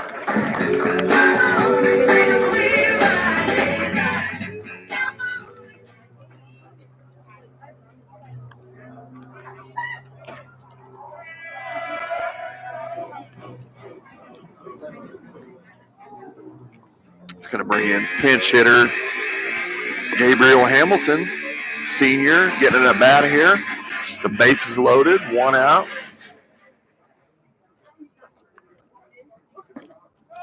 For Ponca City, this is the inning that would not end. Gabriel Hamilton.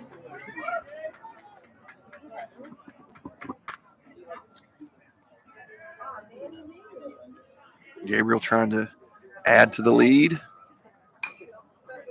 Chieftains have scored 8 runs here in the bottom of the third and still just have 1 out.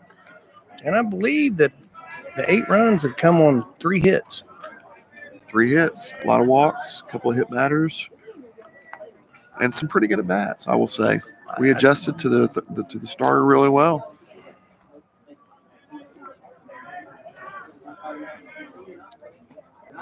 Thing is that the starter is the type of starter that you're going to see quite a bit in 5A baseball. Now, are you going to see him that many times in 6A baseball? Probably not, because of just the numbers. But that's the type that would be a number 2, possibly a number 3 in 5A on a 5A team. I mean, everybody's got their number 1. Yeah. But it's what it comes after that is the difference between most of your 5A teams and your 6A teams. I still really like the stuff he had. I like the command he showed early. I think there was something with going from the stretch that maybe he needs to work on. Strike tip, strike 3. It's going to bring in Blaine Couch for his third at bat. He had a good at bat earlier Next in up, the we got inning. number 4, Blaine Couch. I'm not real sure about the speed over at first with Levi, but I know that the 2 in front of him, Levi can run a little bit. He's got a chance to catch Hudson out there at second base.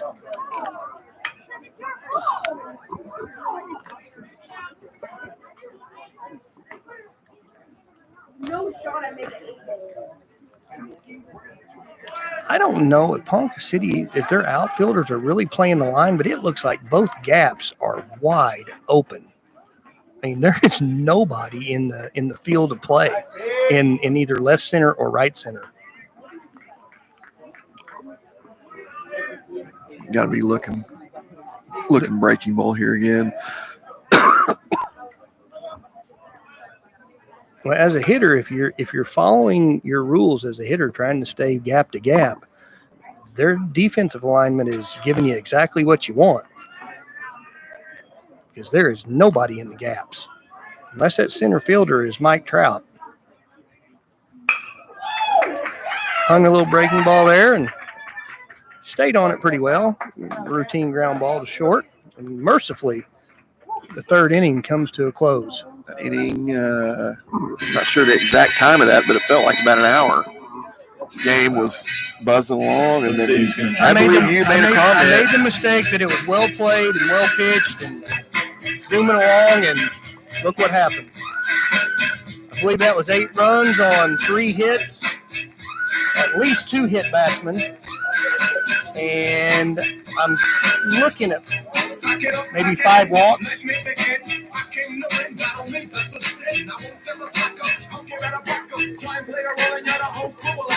Get up, stand up, come on, put your hands up if you got the feeling.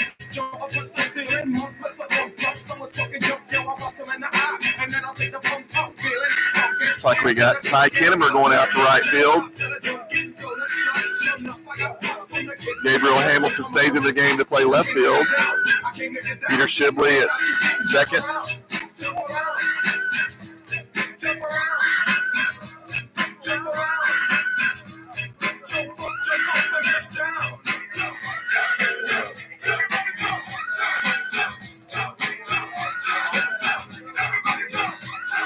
Jack Blevins has gone over from second to short.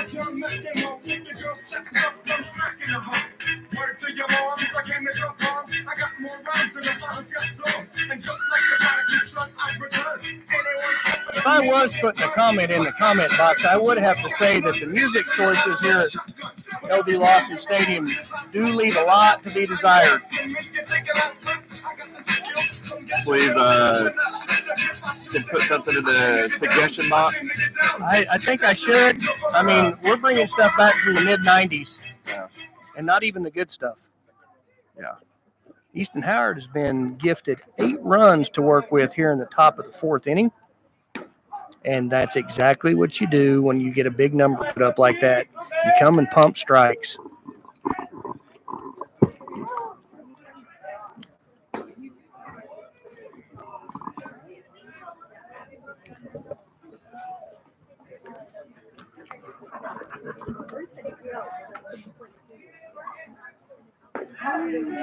Definitely got that little spinner working for him tonight. What I do like right now is the approach. Here it is, hit it. I got 8 runs, see if you can get a few. And he did go. Good job right there, Blaine, blocking that smother in the pitch.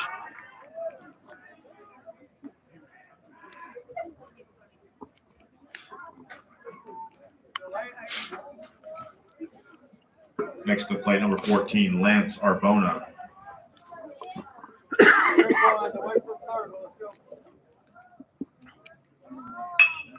Ball's hit to short. Jack Blevins there. Got a man there. Candy hop for him right there. And again, Easton doing exactly what you want him to do after he gets a crooked number put up by his offense. I believe he's thrown 5 pitches this inning. He's got 2 outs. Got a chance for a really quick inning. Get his offense, who's hot, back in the dugout, swinging the bats. Definitely makes the fielders happy, too. And that ball might be playable. That ball might stay with the wind.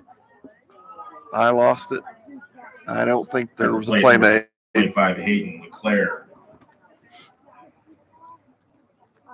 Like that was Hudson Coates over there trying to make a play on it.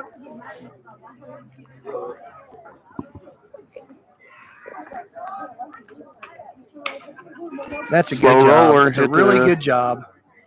Really good job by Easton right there. Peter made the play. Nice and easy. Continued on making the play. Easton coming out. I'm guessing, 7 pitches? That's not very many. Nope, not bad at all. Last regular season home game. This is the last chance we have to practice before we take our 3rd straight regional. So we need to hear you loud and proud.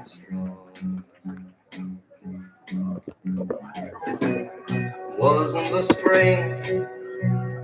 The more people who sing along, the better chance we have to take our 3rd straight trip to state. Would have believed you'd come along. Hand, touching hand, reaching out, touching me, touching you.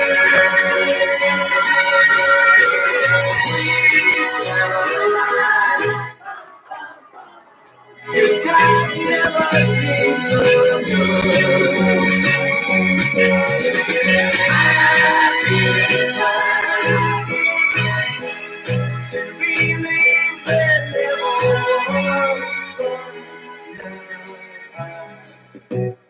Look at the night, and it don't seem so lonely. We fill it up with only 2. And when I hurt, burden runs off my shoulders. How can I hurt when holding you? Boy,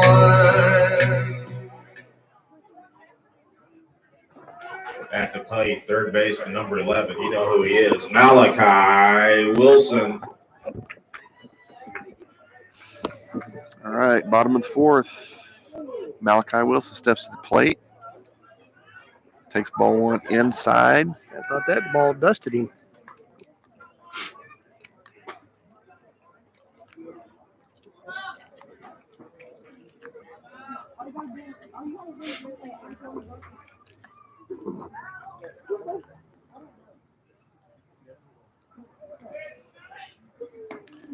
That was a hanger. And It was a hanger, and I think he knew it was coming. yeah. Now they hit one last night that was well over the 360 mark in left center.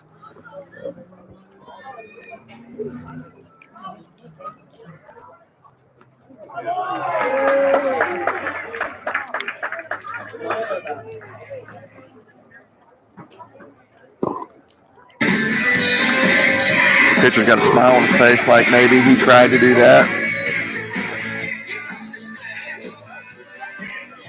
Or he doesn't really care if he hit him or not because he doesn't want to face him. Yeah. The shortstop, number 3, Jack Blevins.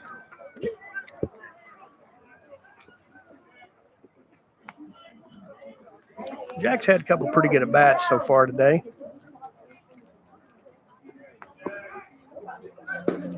Hit one fairly hard first time up to the shortstop.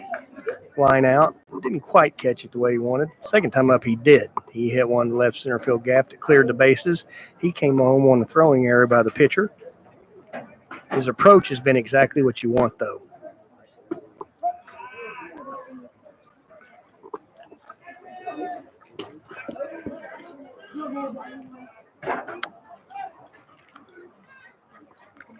Jack Blevins, Connor State commit. Going to go down and play for Perry Keith down in Warner. Storied program.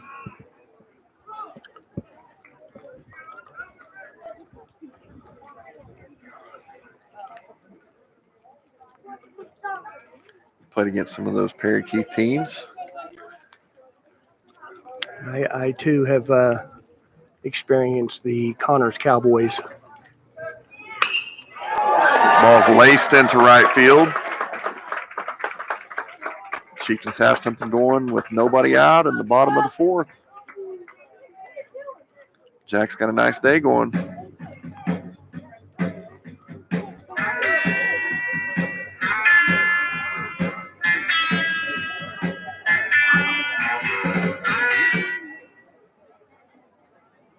Blevins' second base hit of the day brings up designated hitter. Give it up for number 24, Miko Jones. Miko Jones comes to the plate with a chance to do some damage.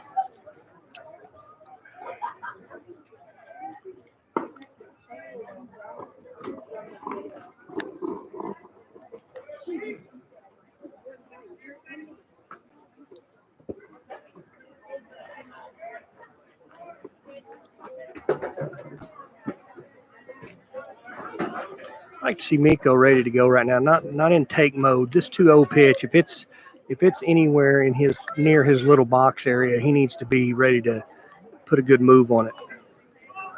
Get the bat head out.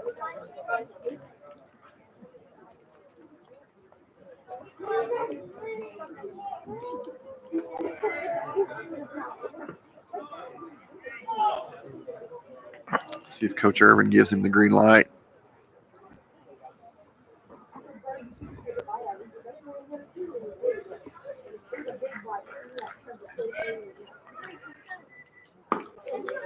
Ball 4, and Miko walked for the second consecutive time.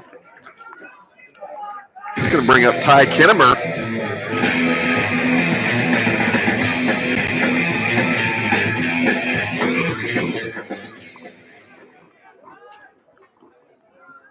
Pinch running at first base is number 6, Bryson Donnell. Bryson Donnell coming in to pinch run for Miko Jones. Like to see Ty come through with a big hit here. Big kid. Next up for the Chieftains, senior number 25. Let's hear it for Ty Kinnemer. A Bartlett Scholarship winner, Ty Kinnemer. OSU IT. Congratulations to him.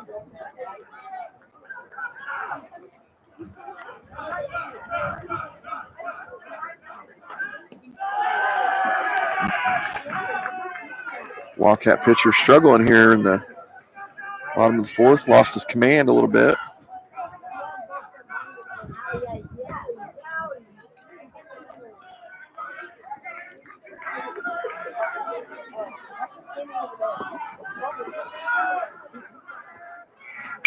And that ball is laced. It's an atom ball. Get But it's going to knock one in. Nice job by Ty. Getting good wood on that one. Situational baseball there. Barreled that one up. Barreled it up. Got up there, ready to hit. RBI for Kinnemer brings up I'd like to number see 21, this one do the same thing. Shibley. You know, here lately he has been, other than this game, he's been very aggressive early in the count.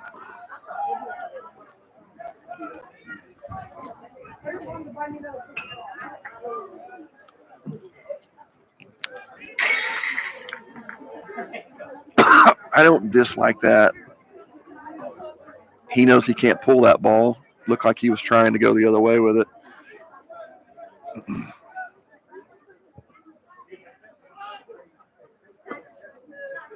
It's like this. This is the pitch he wants right this here. Ball got a little tail to it.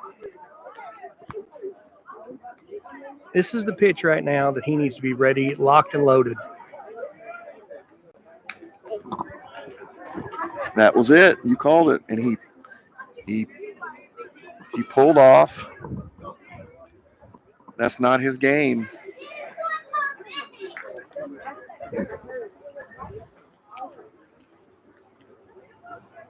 Like he started his motion there.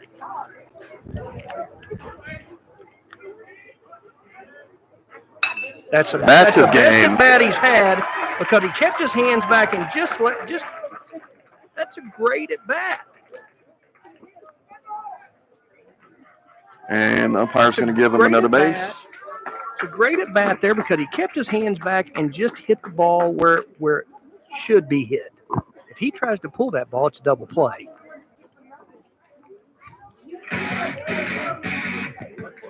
Probably the toughest pitch he's had all day, too.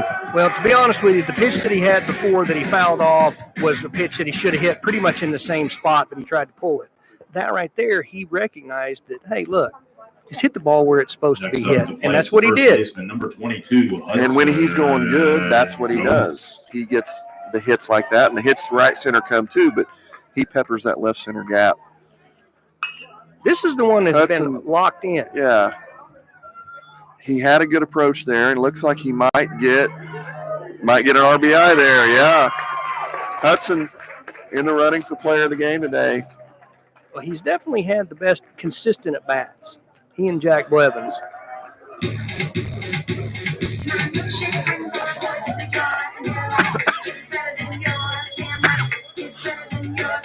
That is 2 outs. Scoreboard says, oh, there we go. 2 outs. RBI by Coates brings up center fielder number 23, Levi. 2 outs on 2 sacrifice flies. Matthias.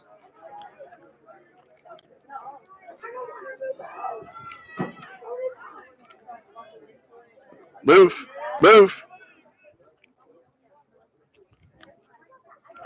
Don't have to worry about Peter taking unnecessary chances.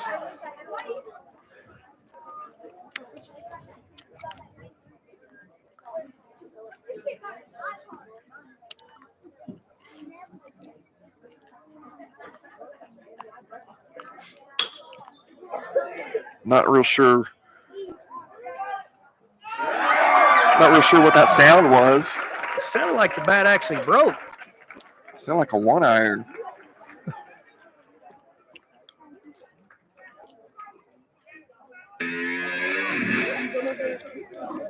Now, the third baseman's going to get charged with error on that, but he threw the ball intentionally in the ground like that, and it gave the first baseman a huge hop. That ball, I mean, if I'm scoring, I'm giving the error to the first baseman, but most people would probably go ahead and give it to the third baseman since he threw it into the ground. You know, since we're talking about music, I got to give Gabriel Place number 7. Gabriel the award for the best walk-up music. Hamilton. Little Motley Crue. Well, if that's his choice, then I might be patting him on the back. It is. Well, then he's a super cool kid. I can vouch for he's super cool. And he deserves a base hit.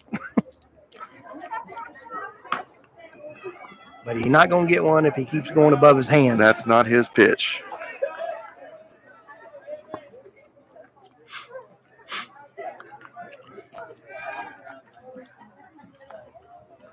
Yeah, they need to check the bat that Levi used, because that thing might have a big crack at the end of it, because it did not sound good.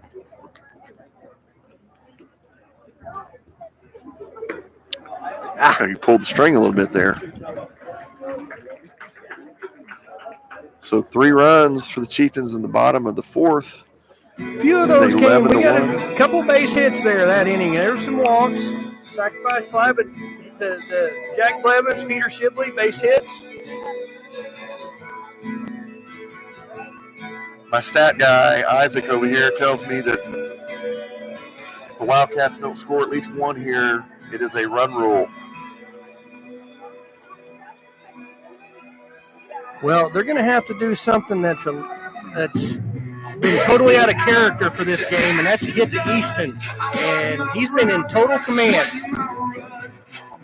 Aside from the wild pitch and some uncertainty between, or unsure play between he and the catcher, he's throwing a shutout. This is it, the apocalypse. I'm waking up.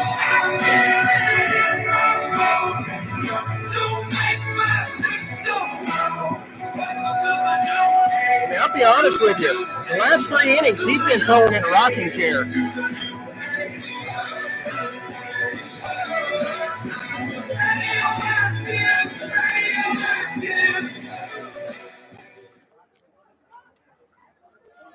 First up for I think we need to check this kid's birth certificate.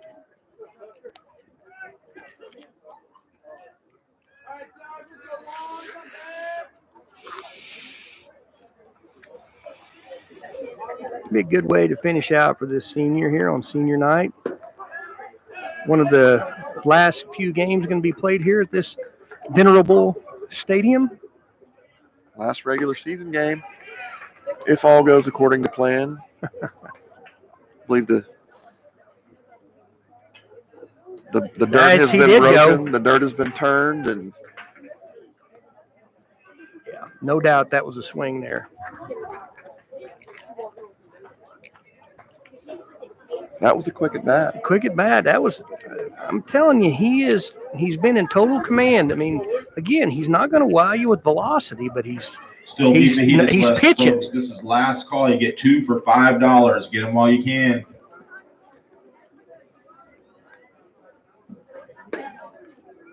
It's like Easton's feeling the end coming on here, and he's humping up a little bit. Got a little adrenaline rush right there.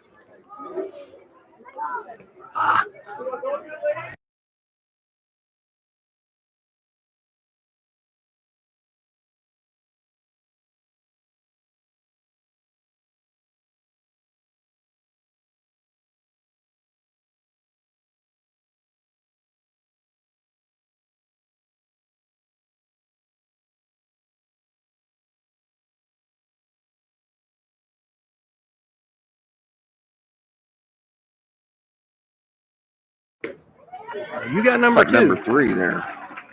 Cool sideways bend to that one. He doesn't throw a downer. If anything, it's a slurve. Next up, number 24, Colton Jones.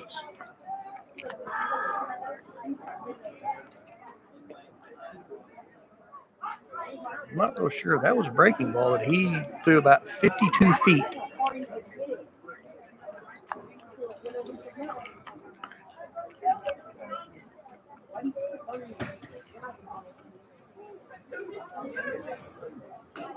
Nah, he's overthrown a little Stay bit. within himself.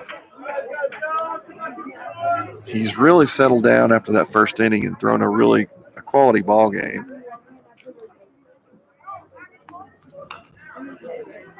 I mean, we're creeping up on 5 complete innings, and I'm betting he's not even at 50 pitches yet. That's a good pitch. Now that's a good hammer right there. That's a good hard.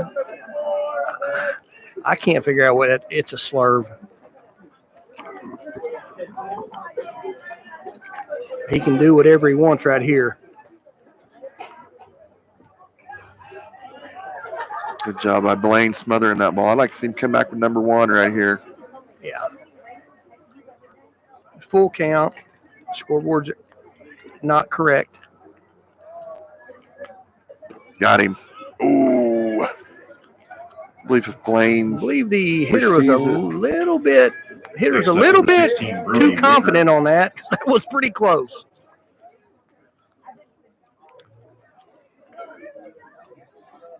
Wicker comes up, needing to play to run here to keep the game going.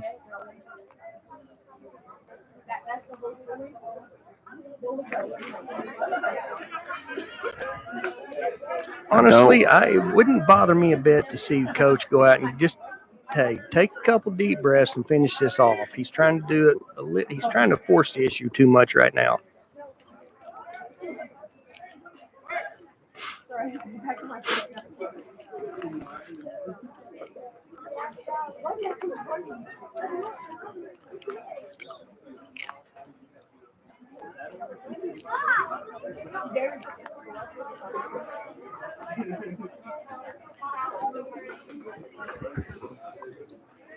A lot of people right now be saying, why would you be thrown over to first base?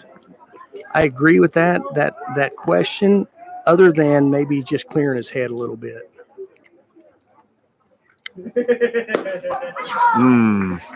That is a fortuitous call there for the Chieftains. Wicker didn't like it.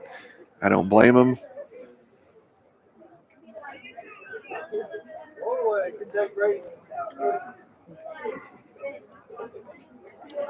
He questioned the umpire, but he did it in the right way.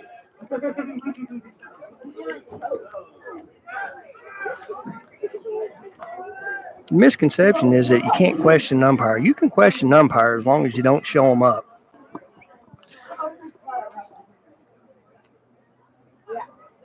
Wicker looking down to the third base coach.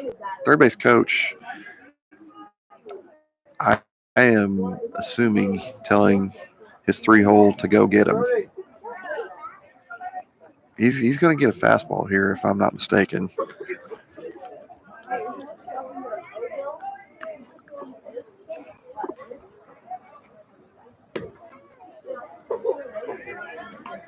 Wicker's showing a lot of patience here. I believe it's 3-1 though, isn't it? Scoreboard shows 3-2. It is 3-1 to the Wildcat 3-hole hitter.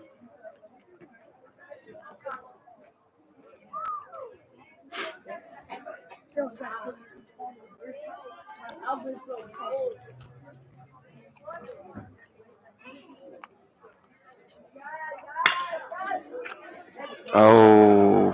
And that's right through the wickets. So we're going to play. Little surprising there. You know, that hit had a little bit of a sound off the bat that Next up, number 15. Levi's had last inning. Well, he did hit that right off the end of the bat. That is the old between the wickets routine play. Didn't get the tailgate down. Jack has played out here enough to know that you can't trust the hop. I think he thought that thing was going to come up on him, and it did not. It did not. Much as I love the field. But in all fairness to the dirt here, he was nowhere close to that ball. On a dry day, that ball comes up. On a dry day, I've seen it take people's faces off. Yes. I've always said if you can play infield here, You can play it anywhere. Ask one Alan Shibley about that. He's got the stitches to prove it.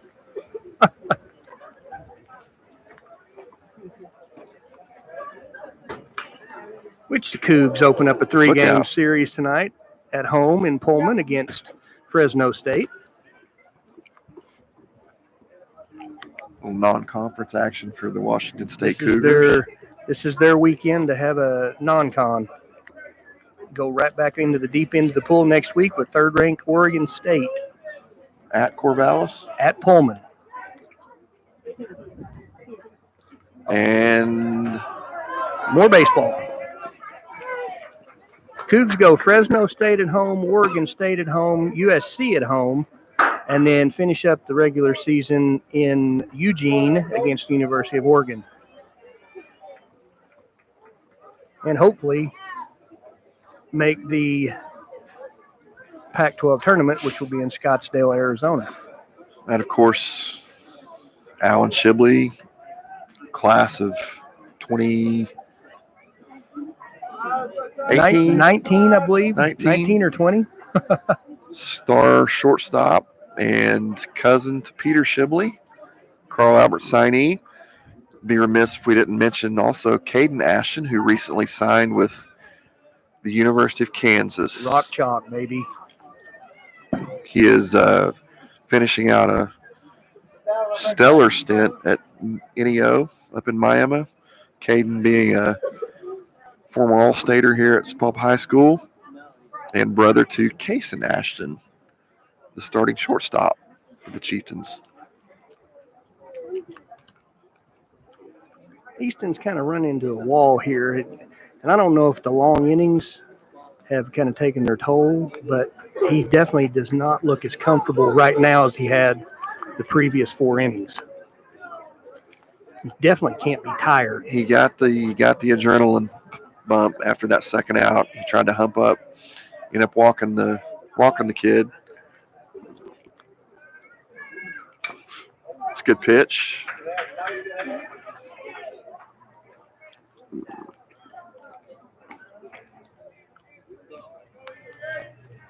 I'm not sure if the scoreboard's right. I've lost track of the count. 2 balls and 2 strikes. Deuces. That's a great good pitch.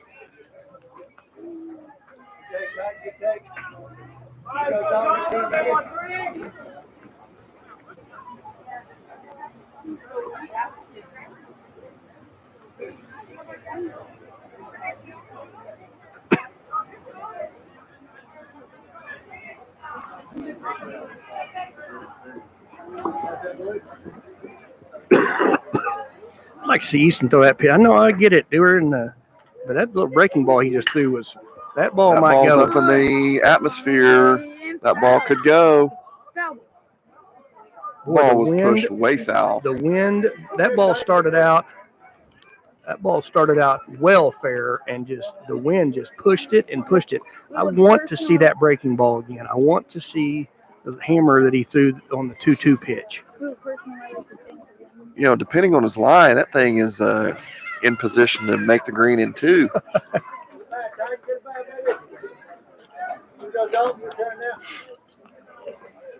Coach Irvin taking a visit to check on a senior right-hander. I was kind of hoping that this was going to come several batters ago. It's a nice job, though. Okay, Easton pitched well.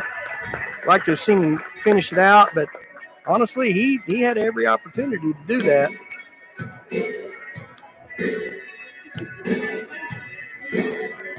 Looks like Jack Blevins is going to come in from shortstop. Try to get an out and send the Chieftains into the dugout so they can see if they can finish it out through run rule in the bottom of the 5th inning. And with every other position occupied by seniors, The young man coming in to play shortstop is a freshman, Ryan Angel. Young man who's got a lot of promise.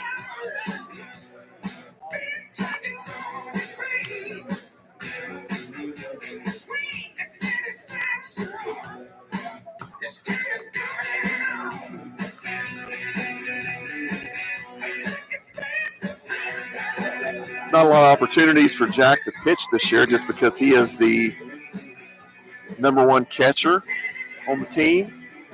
It's a hard combination to manage, being a frontline pitcher and the number one catcher. So he has manned the dish this year primarily, but he's certainly capable of shutting down a game on the mound.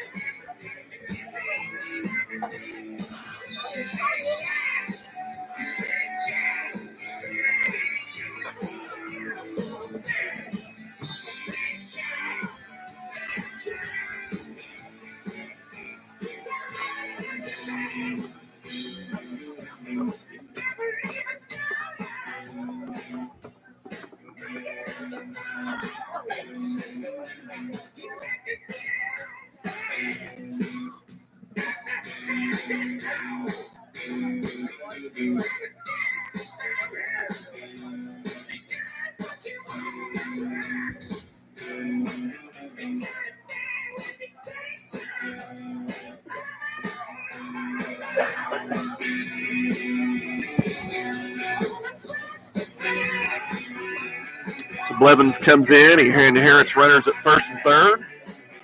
2 outs. We are, I believe, at the 6 or 7 hole hitter.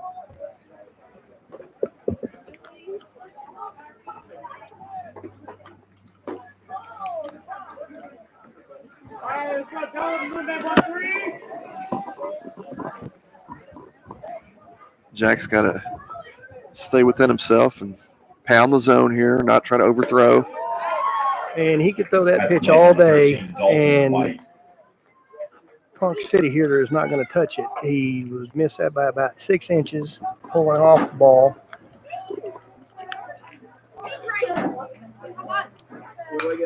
What I will say is that if they wanted to get a little frisky, now being down 9 runs, I don't know if they would, they could run all day. High leg kick, arm behind the plate is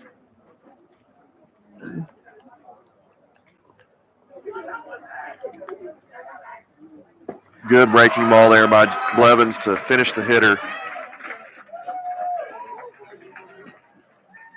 And it looks like that's going to be the ball game, folks. Looks like it's going to be a 8-run after 5-inning affair. Well, our one broadcast of the year was successful. Good win for the Chieftains seniors to go out on, play their last ball game, regular season ball game. If you don't already know, regionals start Wednesday at 11 a.m. Be there, RB Square. Good win for the Chieftains. Good win for the Chieftains. A lot of good at-bats. Got progressively better as the night went on. Saw some good things. Really, really happy with the way Easton Howard was on the mound. And to be quite honest with you, Hudson Coates at the plate really started everything for the Chieftains by having a really good at-bat that got him a walk, or actually got the first base hit of the game, and then had a walk, and then sacrifice fly. They were all quality at-bats. Yeah, Hudson's made the most of his at-bats this year. Good kid. Very team-oriented player. Works hard. Very happy for him on senior night. We're going to give him the unofficial player of the game. Well, Chieftains head in the regionals I take that back. They do have one more scheduled ball game on Monday over to Berry Hill, but Probably we'll see if that will happen. Right. So, Right. good win. Probably the last broadcast here at Alan Wallace. We'll see about opening a new facility. See if that's going to be a cheap TV broadcast. And good night. Good night. Let's go celebrate and have a good time. Celebration.